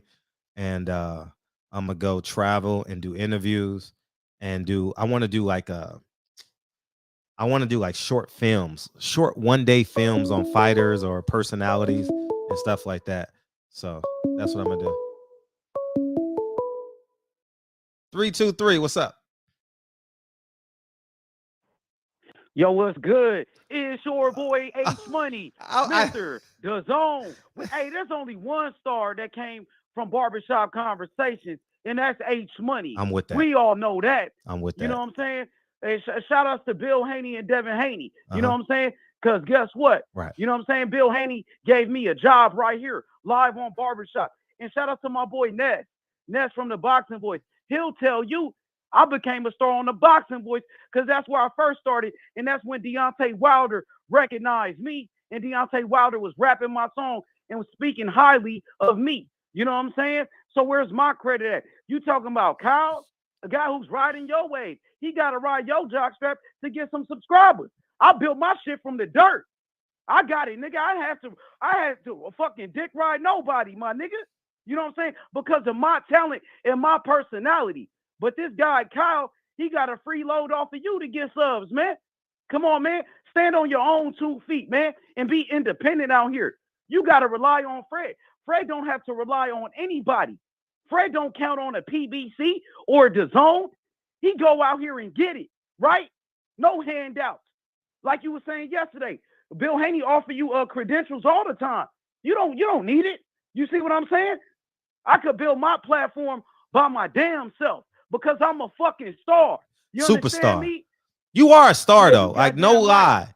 No lie. Goddamn right. You batshit crazy, but you a star. The heavyweight champion, Deontay Wilder, he know who I am by name. Everybody know your name, man. Okay, yeah. I'm just because I heard you say of stars that was built on the show from calling in and H Money. I'm the perfect example. You the star. Ask Ness. Facts. Ask Nestor Gibbs. Facts. He'll tell you. I'm you with know it. What I'm saying? Hey, for a quick question though. Oh, shit. What's up with this Devin Haney Cambo shit? What going on? Man, they need to go ahead and they need to go ahead and start looking for other options. You think so? Hell yeah, man. Stop begging that man. Leave him alone. Put him in need. He's gonna lose his next fight, and then he gonna need a fight. The tables turn. So, who said that? Earl. Tables turn. What about Loma? Loma is in a war. Now I seen that Loma and his team, they trying to push for Loma to get the fight. They want Loma to leave the war, but I seen Lou DiBella, he was at this top rank press conference with Edgar Berlanga because he promotes Steve Rose. Steve Rose. And they asked him about the Devin Haney situation, and he wouldn't say it's not Devin Haney or it's gonna be Loma. It seemed like he really don't know what the hell is going on. So it seemed like Devin Haney, his name is still in the hunt though. You know what I'm saying? No, I'm see, you got to understand. I'm rooting for Devin, but I make decisions based off percentages. I'm not a Democrat. I don't believe in hope. I shouldn't say I'm a registered Democrat. I'm only a registered Democrat because my grandfather is a Democrat. I thought about it. I'll never not unregister, re-register because just I love my grandfather that much. That's my last attachment in the Yankees and the Democratic Party. So I'll stay that. But I'm not a Democrat. I don't believe in hope. History tells me going far as back as Pernell Whitaker didn't get the fights and or was framed in fights because he was too good. Devin Haney literally is too good for Kambosos. And he would beat him 10 rounds to 2, 9 rounds to 3. It depends on how aggressive Devin wants to be, but he can outbox the kid.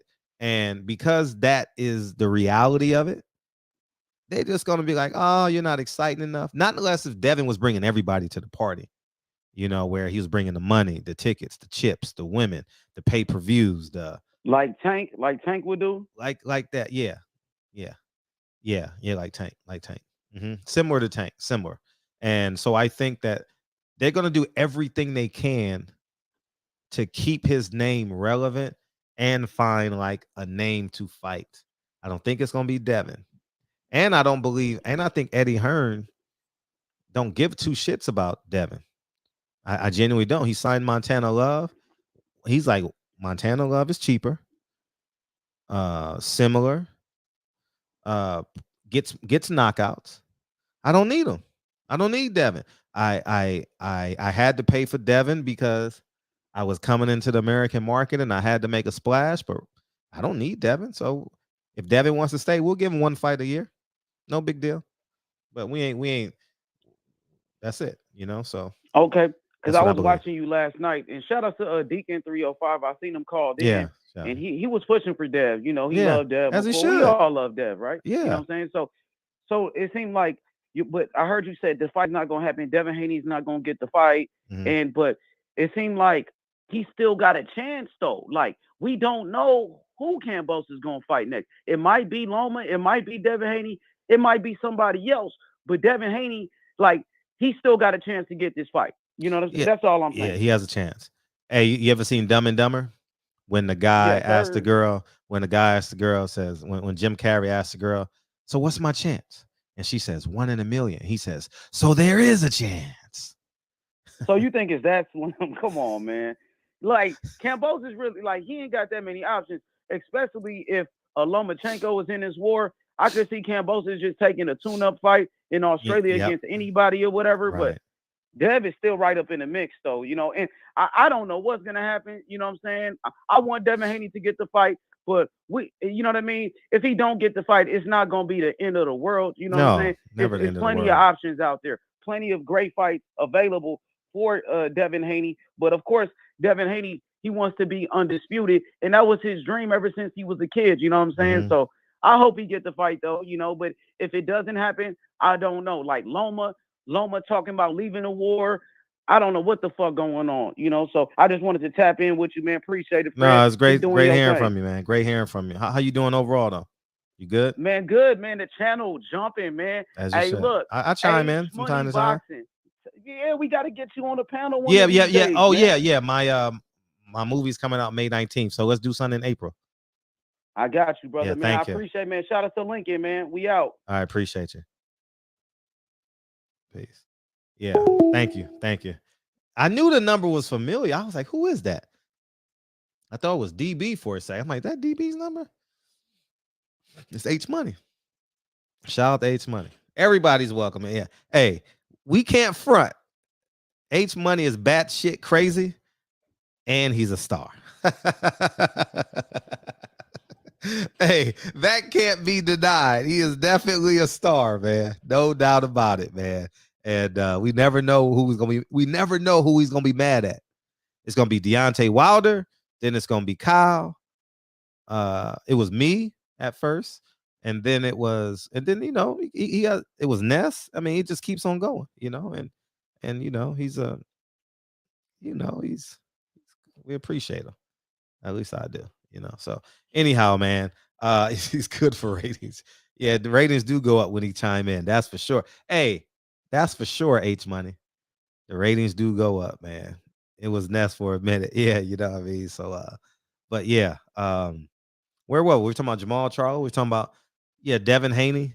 Hopefully we get an ending to it so Devin can move on with his career and hustle and get another opponent. He fought in November, December, January, February, March, April, May, June. The earliest he could fight is June, so that's 7 months. That'll be 7 months off.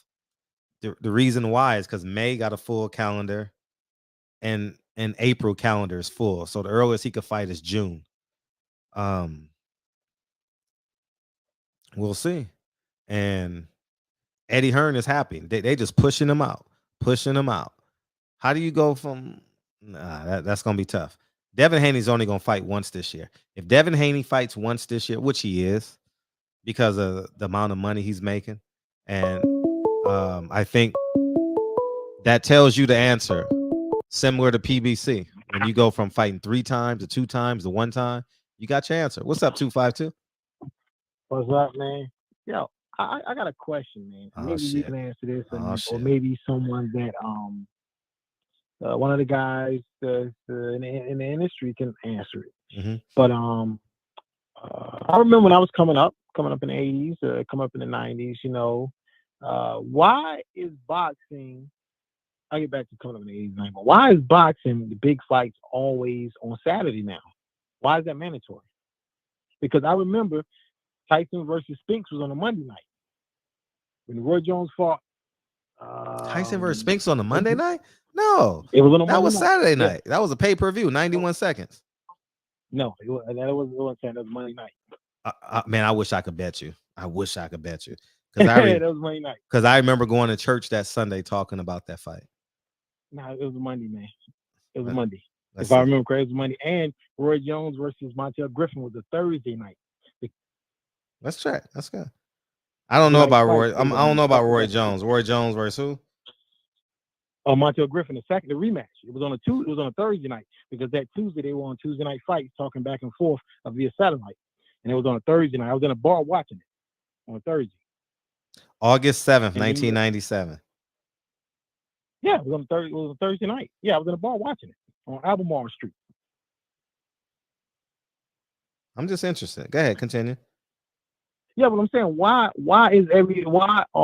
because you just talking about dates, like you don't have dates because everything's filled up, but why are fights why is it mandatory to have a fight on a Saturday? The fight's big enough, you can put it any day. It doesn't matter.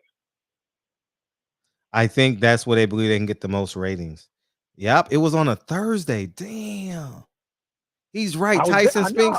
He's right about Tyson Spinks. That's crazy. It was on a Monday? Yes, it was a Monday. Oh, yes, because I remember it. Oh, because they probably replaced Monday Night Football that day. What day was that? Tyson versus Spinks. You're right. That is a genius idea. Dog. Monday night is a genius idea. I like that. Especially in the summertime for these fights, dog. That's a genius idea. Everything doesn't have to be Saturday. Doesn't have to be Saturday. And we're on the East Coast, so everything doesn't have to be Saturday midnight. And I remember when Tyson McNeely fought. June 27th, 1998. Yeah, by the time they got in the ring, it was like 10 o'clock. It was like 10 o'clock at night. I like most of it back in the day when the fights were happening here on the East Coast, you had time to go out to the clubs after the fight. But now the fights start like midnight. I'm like, yo, why are they taking so late, man? We on the East Coast, man. I mean, you can put these fights prime time on. Well, not actually on free TV, but you can put them like 8, 9 o'clock on through the weekdays, man. They're like Tuesday night fights. That was one of the highest rated boxing series. Wow. Like through the week. Well, I used to watch it all the time, 80s and 90s. So I don't understand why it has to be on Saturday. Check out the undercard. Carl the Truth Williams beat Trevor Burbick as the co-main event. Buster Douglas fought Mike Williams. Buster Douglas, he was on the undercard. Yeah. because I remember that fight because I didn't have cable, so I wanted to see the fight. Razor but Ruddock like, fought too. Donovan Razor Ruddock fought Reggie Gross as the opening bout. and the fight was so big they put the post fight press conference on regular TV. Because I remember my aunt's boyfriend calling me and telling me like, "Yo, the fight is over. Tyson knocked him on the round." And I turned to like channel 11, and Mike Tyson with the green T-shirt. They had a press conference on regular TV. That's how big the fight was. Leonard Hagler was on a Thursday too. I don't remember what day that was. That was like a few years prior. But you know what it is? I figured out your answer. Network What's money. that? Network money. But they can make that money. No, I mean, because the reason why they did it on those days because they couldn't afford private money, couldn't afford the Saturday nights for these arenas and these events and stuff. Okay. Yeah, I'm gonna put that in my notes. I'm gonna ask Bob that. But really though, you have why is boxing only limited to 52 days a year of the big fights? Man, you making? You know what I'm saying? I'm with you, dog. Bob Arum fights during the week. I'm writing this down. Old fight. I owe Bob a phone call. It's been 2 months.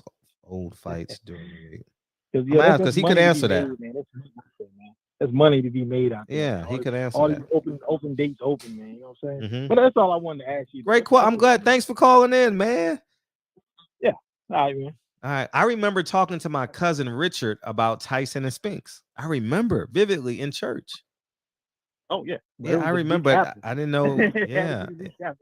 It was a Monday. Yeah. Because he was like my older cousin that loved sports. He took me to the Laker parade when they won the championship. Damn, that's crazy. Thank you, dog. Okay. Boxing should, dog. Because guess what? ESPN. Wow. That Monday night fights would be genius, dog. And you tie in the NFL somehow for the first couple of weeks. Maybe you have a guest announcer or something like that. Peyton Manning, Eli Manning.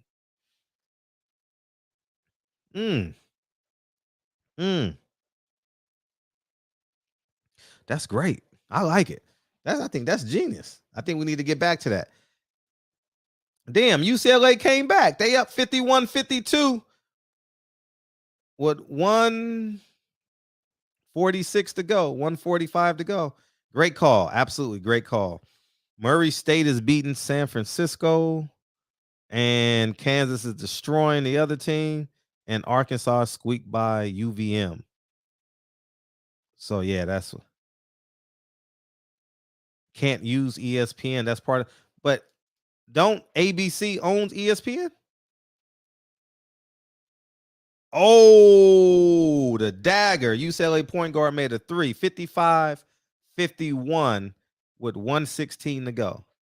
Man, I love March Madness, dog. March Madness is my shit. Sheesh. Nothing like it. Mike Tyson made $22 million against Michael Spence and was still underpaid. Imagine that. He made $22 million and was still underpaid. God damn. Man, damn. Yeah, man. Yeah, that's and we went everywhere on this show. Jermall got lucky tonight, man. Jermall, you got lucky tonight, man. You got lucky. We didn't go in on you like I thought we were. I wish you well, Jermall, but you got to be a man. You got to be a man of your moniker. You said you're a lion. You got to be a lion. And I don't want to. And here's what I don't. And I'm telling all the fans in the media, listen to me carefully. Listen to me carefully. If these fighters put their hands on you, fall, call the police and go to the hospital. And don't sue the fighter. Sue Showtime and PBC. Don't sue the fighter. They ain't got enough money for you. All right. Just like that guy sued Major League Baseball and Dodger Stadium when he was got in that coma from that Giants fan hitting him. And don't waste your time suing the fighter. Press charges on the fighter and sue PBC.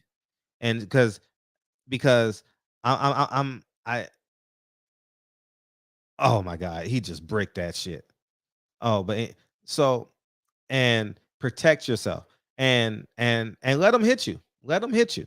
Let them hit you twice. You know what I mean? Let them hit you. You're gonna be a rich man.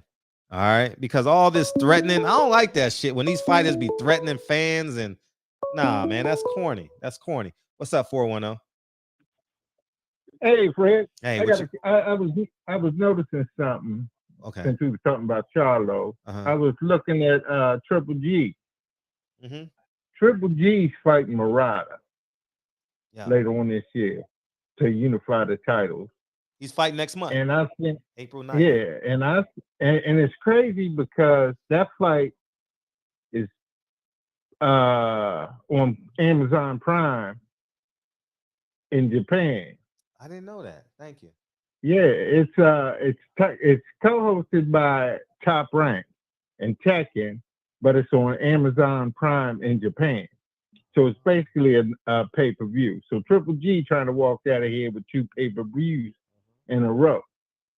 As he should. And I think me personally, I think Al and them gonna try to get Triple G to fight Charlo, or Murata to fight Charlo. But he's fighting.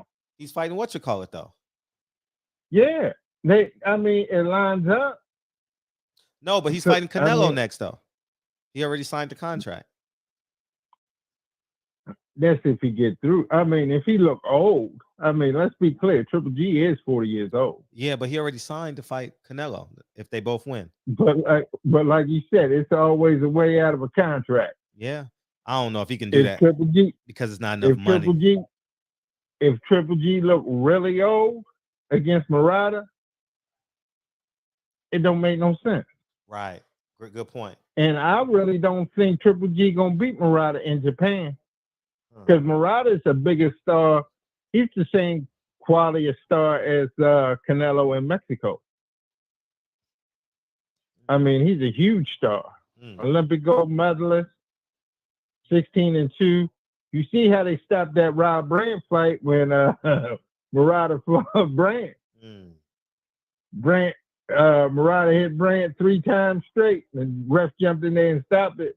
So when you a fighter and you get over 35 in the lower weight classes, you never know who gonna show up.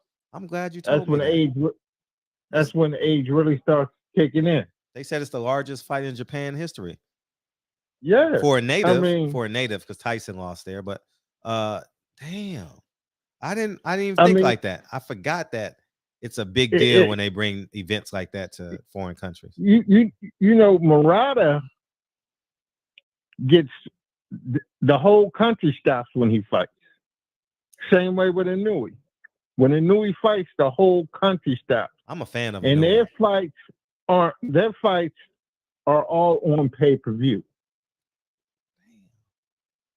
When they had the Zone had that tournament and Inouye won, that whole tournament was on pay-per-view. Yeah, I want to watch it now. I want to see the crowd. It's gonna be in the Tokyo Dome. Oh, it's gonna be on Amazon Prime. It's not on the Zone. It's gonna be on Amazon Prime and ESPN Plus. Yo, the Zone's not promoting that fight. You know, I think Triple G's promoting himself now. He got rid of Tom Loeffler and everybody else that was digging in his pocket. So, but I just think that Charlo might get a Triple G fight or a Murata fight, which is big money. I just don't think a 40-year-old Triple G got anything to offer Canelo but a name. He's bigger than Inouye too. He's a bigger star than Inouye. Wow. Yeah, Murata. Oh yeah, he's a big star. Wow, thank you, Noah. I'm excited to watch that fight now. I ain't lying. I'm really, really excited. No front. Because that UK event was tremendous. That Kell Brook, Amir Khan. Oh, the crowd. Yeah. The crowd made that fight for me. That joint was dope. And they fighting in Murata's hometown. Yeah, in the Tokyo Dome. I've been there. I've been to a baseball game there. So I mean, you talking 100,000 people coming out to see one dude fight. You know what I mean? And even if Triple G has a good showing, I don't think it's going to be enough to steal it away from Murata in his hometown. Because let's be clear, the mob is deep in Japan. You know what I mean? Let's be clear. And you all talking about a 40-year-old Triple G who I had losing against Shevchenko. So I really don't see him beating Canelo, don't see him beating Charlo. It's more like I'm cashing out. Yeah. So I might as well go ahead and do 2 back-to-back pay-per-views. I think Triple G's probably getting $10 to $15 million fighting Murata. Definitely cashing out. I mean, Triple G last fight for sure. It could be one of them deals like when Holyfield came back when that boxing match, he got hit one time and his legs went. Oh yeah, he was old. He's 40 years old. Yeah. I mean, if he looks young and spry, they better do a piss test. But that's all I wanted to say. Thank you. I'll talk to y'all later. Appreciate See you. you. Thank you. Yeah, man. That's I forgot these foreign countries, man, have the biggest crowds, man. April 9th. I'll be watching that before. Well, I guess we get that April 8th then, right? We'll get that, and I'll be off to Vegas. Hopefully, man, I really want to go to. I ain't been to a fight in so long. I really, really want to go to the fight April 9th. Hopefully, things work out where I'm pretty much done by then. And but yeah, man, it's damn.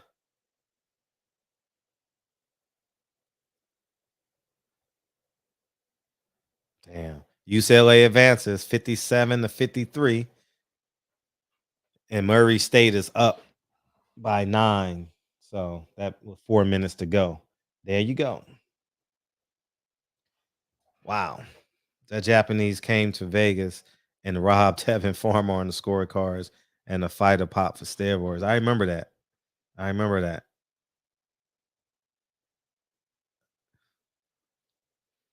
Triple G and Canelo, man. That fight has to happen, right? It's going to be shown on Amazon Prime. And so Amazon Prime is getting into the boxing, huh? That's interesting. Amazon Prime is getting into boxing. That's interesting. I wonder how they're going to make that happen. Amazon got a lot of money, though. What's up, Kyle? What's going on? Just don't put it in the hedge fund. Did you see the interview? Family good? Everybody good, man. I've been stuck at work, man. Motherfuckers, I did a 16 and I did a 16 and a half and shit. Fucking with these people. Did you get a chance to see the Jermall Charlo Mike Tyson interview? I don't really like to listen to shit that they got going on. I seen some bits and pieces of him shunning away David Benavidez.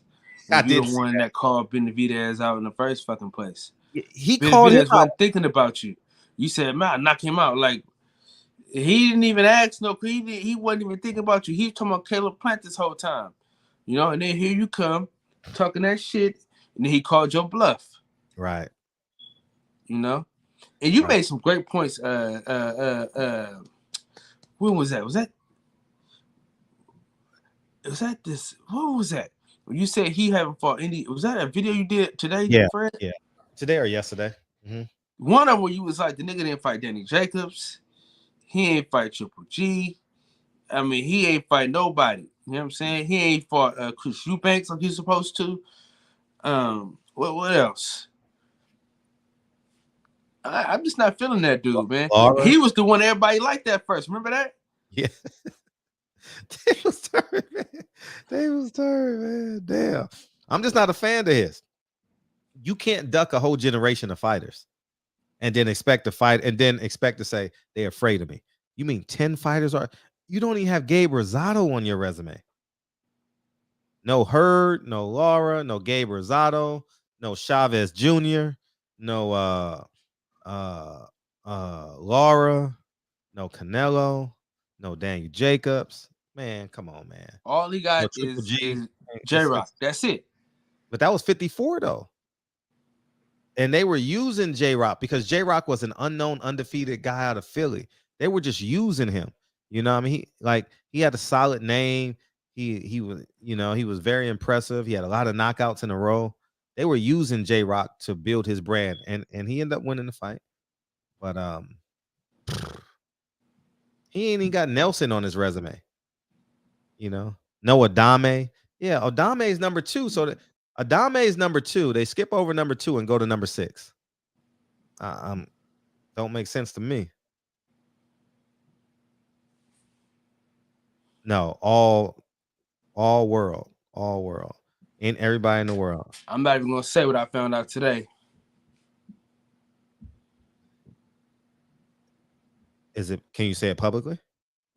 I don't know. I gotta ask the homie if I can talk about this shit. Text it to me in the DM. No, hell no. I ain't fucking with you, Fred. I ain't fucking Fred. Man. I ain't fucking. No, hell no. Okay, that's fine. Nah, that's fine. nigga, nah. I don't care. Last time, hey, huh? I don't care. Hey, last time. That was in an interview. That was in an interview. That was public information. I'm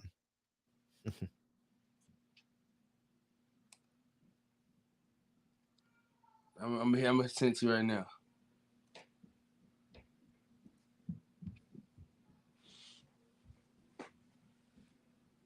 Yeah, but Jermall Charlo, man. I'm not gonna. I think he's a coward though, because he bullies fans though. I remember I interviewed him one time. I mean, I didn't buckle. I don't really care, but he says that's a dumb question. Okay, cool. So I asked another one. I don't care. Like I think you can answer my questions any way you want to answer, but what he wanted to do with me, oh fuck you. You know what I mean? Like it's he had a fight in New York. I think that was I don't know, but he said that's a stupid question. And then he slaps a phone from a fan. Come on, man. Like, and then you afraid to say a fighter's name, but you bully the fans? You bully media? Come on, man. I'm not with that, man. I'm not with that at all. I don't respect it. And now I expect it from you. Now I expect some bullshit to happen now. I expect him to go off on the media because no media member's going to like him. None. No media.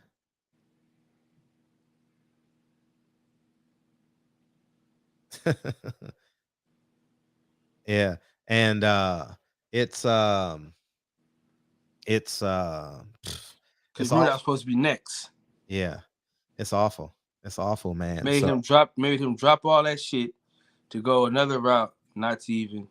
Yeah, facts. So I think that it's I don't know about Jermall, man. I'm serious, man, and I say this respectfully.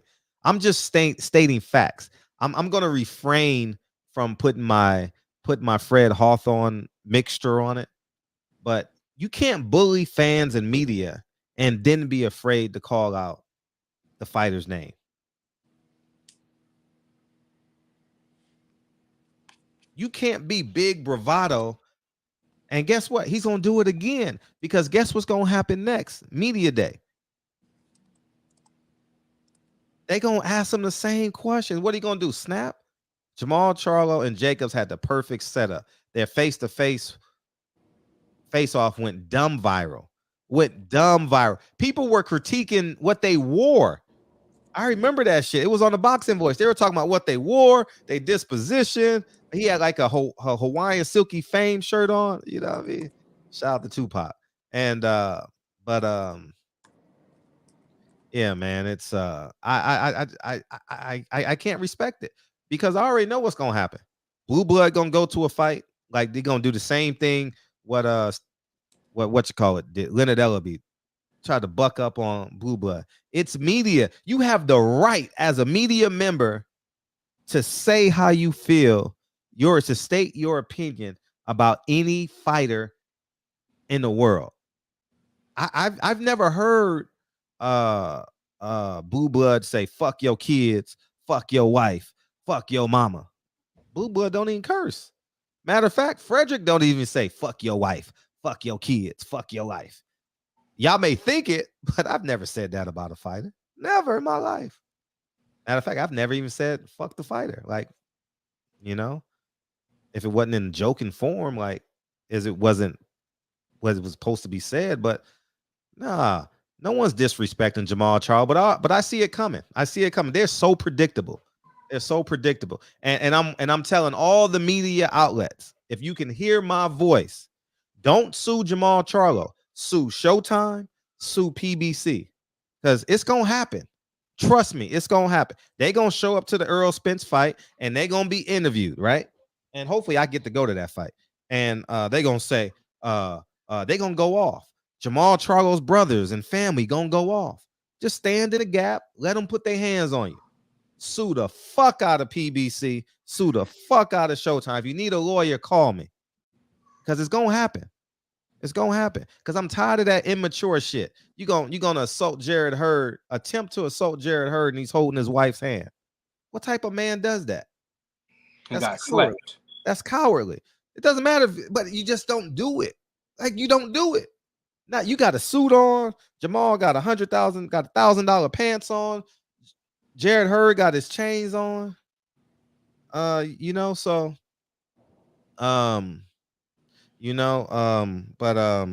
yeah, if these fighters put their hands on you, dog, call the police, press charges on the fighter. Don't sue the fighter. Whatever they hit you at, whoever is in charge of that fight. If it's a top ranked fight, sue ESPN and Disney. Don't sue the fighter. Press charges on the fighter. All right. Trust me. All right. And you're gonna win. You're gonna get a handsome settlement. Trust me. Trust me. It's simple, man. Because and the reason why I'm saying this, because I don't want it to happen. Hopefully the Charlo's families and team is listening, because these media members and these fans need to be protected. Because you know what these fans are gonna do at the Earl Spence fight? Why are you afraid to say? Because the whole undercard is Mexican now. Excuse me. The whole undercard is Latino. Excuse me. You understand what I'm saying? These Mexican, these Latino fans are going to be in Jermall Charlo's. Hey, why are you afraid to say David Benavidez's name? You're a coward. You're this. And I can visually see Jermall snapping. I'm telling you. And I'm saying that to protect Jermall too. I'm challenging him to be mature. You know what I mean? And fans get a few drinks in them. They feeling good. Ray Valenzuela just knocked out a fighter. David Benavidez is going to be there. He has a fighter on the card. Jermall Charlo is going to be there supporting his bro. Jermall Charlo is going to be there supporting his bro. They going to be there for the weigh-in, media day, all that shit. You know what I mean? So don't worry about them. Don't worry about them. Let them put their hands on you. If you need a lawyer, call me. That's all I'm gonna say, because I'm tired of all this fake tough shit, man. I'm tired of all this fake tough shit. Be a man. Hold yourself accountable. Hold yourself accountable for the person that you created. You've created this persona. You challenged David Benavidez with Darrell on that live, right? That Andre Darrell. I don't know which one is Anthony or Andre. Andre is the littler one, right? The little one, the more muscular one, right? Andre. Anthony is the one that had cancer, right? You don't know. You just say. No. Andre Darrell is the one that had cancer. That's the dog. Okay. Well, anyways, I've known them for 30 years, and I've known them since they were not known them personally, but since they were superstars and amateurs. But anyways, he called David Benavidez out. David wasn't even checking for him. It ain't gonna be on site, man. They got too much money involved. David Benavidez better not touch that, man. I wouldn't even encourage that. I wouldn't even encourage that. Hopefully, David Benavidez don't do nothing to him. They just talk shit, at the weigh-in because the Charlo is gonna be there. The Benavidez is gonna be there because Venezuela has a fight, and that's it. Don't put your hands on them. That's too much money involved. You got to fight in 5 weeks. No, you got to fight in 1 month and 5 days after that. So stay cool, stay calm. I never got bullied by them. Hell no, never got bullied. I'm a media guy, and my job is to let them say what they want to say. Everybody know, and cut that shit out. Anyways, so the point I want to say is, I'm just tired of the tough guy act. I'm tired of the tough guy act, and you know, but just make sure you on the premises of Showtime and what is that? Showtime and PBC. Just make sure, because they gonna be woofing. They gonna be woofing, and don't worry about it. It's only gonna hurt for 5 minutes. It's only gonna hurt for 5 minutes, man. And the state of Texas don't play. You know what I mean? Especially when you're just doing the same thing over and over and over again. You know what I mean? So the point of this, I'm really directing this shit at Jermall and them. The motherfuckers gotta grow up. Gotta grow up and take this heat on the chin. Take this heat on the chin, because you're not giving boxing fans nothing. Jermall Charlo at middleweight is giving boxing fans zero. He is giving us nothing. That's it. He hasn't given us anything. There's never been a fight I've looked forward to for Jermall Charlo. I just supported him because I thought he was good. I thought he was a lion. Maybe Oscar De La Hoya was right about him. What did he say about him? Remember, he wasn't signed. Oh, that was the older one he wouldn't sign? No, that was the little one he wouldn't sign, Jermall. Nah. Really? There was the older one he didn't sign. Oh, I didn't know that. I didn't know that. I thought it was the other one. I remember the interview. Man, that's a whole bunch of hogwash, man. That's your favorite line, boy. That's a bunch of hogwash. I do say that a lot. Oh, anyways. I'm just tired of these motherfuckers acting tough, man. I'm just tired of it, man. It's just old. That whole Charlo act is old, man. It's just old. Just super old. That's all. You know, it's just old. And just tired of it, man. I'm tired of it, man. That shit really turned me off, what he did to Jared Hurd. Jared Hurd is what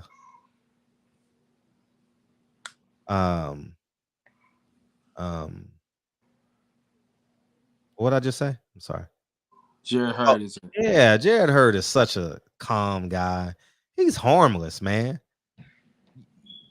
He's harmless, man. He's a good guy. Jared Hurd is really he's one of the good guys in boxing, man.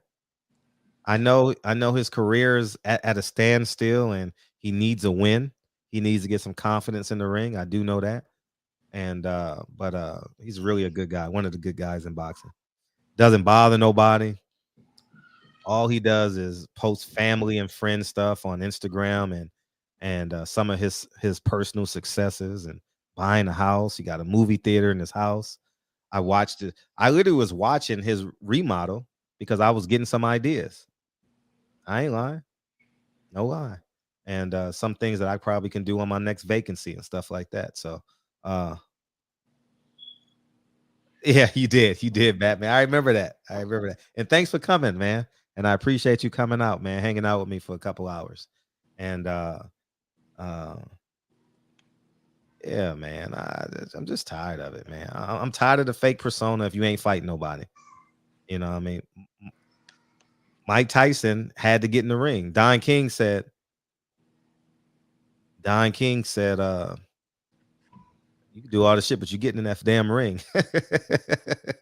You fighting him at the Holyfield. You know what I'm saying? So anyways, man, you good? You ready to get out of here? You got your show in a little bit. Oh, today is our Friday.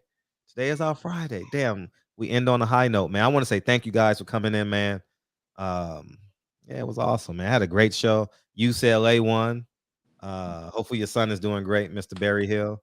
And Yeah, man. It's a good day, Kentucky. man. Kentucky lost. Yeah. They wasn't really good all year though, right? They were kind They of weren't like supposed to get put out this round though, they weren't man. supposed to get put out this round. But I'm happy for Shaheen Holloway, St. Peter's, right? I remember him at Seton Hall. I remember him. He was a hell of a player. He was a hell of a point guard, true point guard. You know, and we got some fights that's going to happen tomorrow. Malik Scott is fighting, so make sure you find a way to watch that. Malik Scott is fighting. We'll be talking about that Sunday. I'll be watching the Berlanga card. I'll be watching that, and I think that's all the fights we got. So we'll be good. I'm looking forward to this weekend, man. It's fight week. Yeah, and it's March Madness week for me, man. Hey, yeah, it's March Madness. I'm not buying no potatoes. My boys play tomorrow. Who you got? Duke? Who y'all playing? Don't matter. Y'all 1 seed, so y'all playing what? Norfolk State? 2 seed. Oh, 2 seed. So y'all playing like McNeese State? Who y'all playing? I forgot who the fuck. South Dakota Valley. Because we got to play Michigan. If they win and we win, we play them the next round. Yeah. Tennessee win it all. I want to see Tennessee play. I want to see Auburn play tomorrow. That's what I want to see. I like that center. That white boy center bad. Tough. Oh, Blair is on this weekend. Silver Stream. Thank you. Silver Salmon. Yeah. I'll watch the highlights of that shit. Yeah, I'm not watching that shit. Cal State Fullerton versus Duke. That's gonna be a high scoring game. Cal State Fullerton, all they do is score. I want to see Auburn play. That's what I want to see. I like that white boy. That white boy cold. I like him. We need to retire Russell Westbrook. Did they lose again, the Lakers, tonight? Last night got our ass beat. Who they lose to? Timberwolves. Yeah, Chet Holmgren. That's his name. Oh, Chet Holmgren is from Gonzaga. Yeah, I saw him play Master P son. Who? The white dude from Gonzaga. He's played with Master P son. Oh, in AAU? High school, I think it was. Oh, yeah. He's going to the league. He's gonna be a top 3 pick or something like that, right? Mm-hmm. Yeah. It's gonna be him, the kid from Duke, and who else? I don't know. It's a lot of good guards though. Okay, cool. Yeah. Because a lot of them are in the D League too, though. Yeah, G League. I was in New York for the NBA draft, and twice I've been in New York for the NBA draft and didn't go. I didn't know when I was there this past summer. I didn't even know it was that day. My cousin called me. No. I take that back. I was in my hotel, and I was like, "Damn! I should have hustled over to Brooklyn to go. I could have caught the 2 train and been there in 35 minutes." Where's it gonna be at next year? It's always at Barclays right now. So, really? Yeah. So maybe they can help Al Heyman. But Fred, you said what? What'd you say? Maybe they can help Al Heyman. But maybe. This was a good show. This was a smorgasbord. Great show tonight. I missed the whole damn thing, man.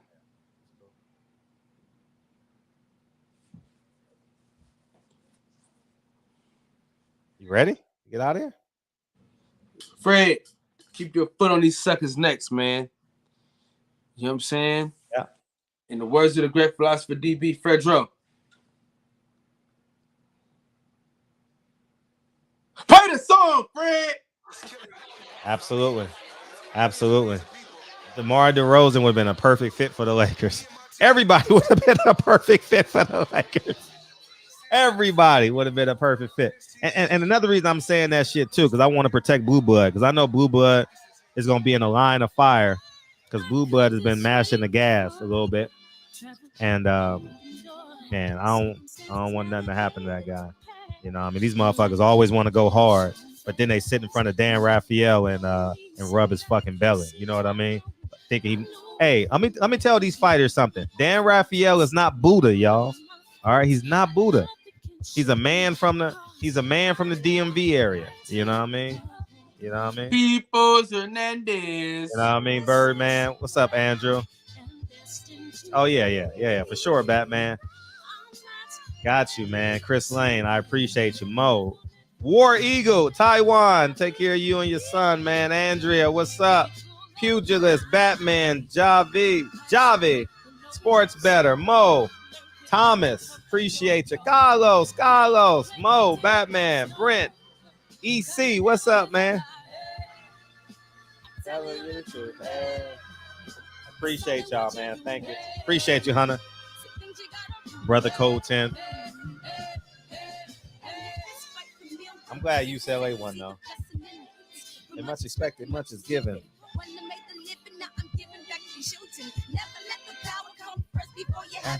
Yes.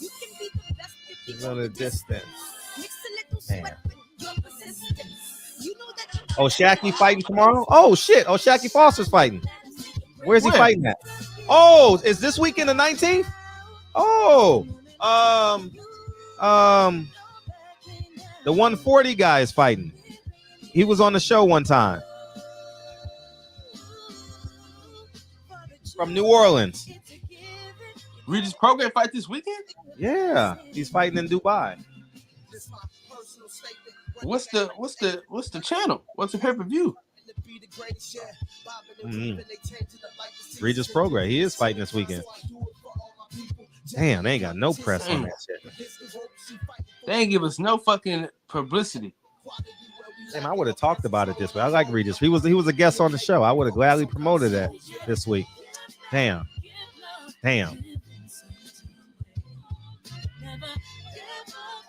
Oh, the Olympic gold medalist is fighting on the same. I'm interested in that now. I want to see what he looks like. Torres, right? The dude that beat Torres. Yes. Kyle is out of here. Last time, y'all. Likes to play with no rehearsal. And then come for your role. Cause the devil is a lie. Hey. I'm telling you the truth. Hey. Fubo Sports. That's what he said. Fubo Sports.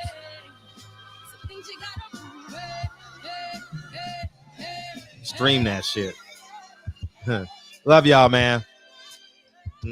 See y'all Sunday.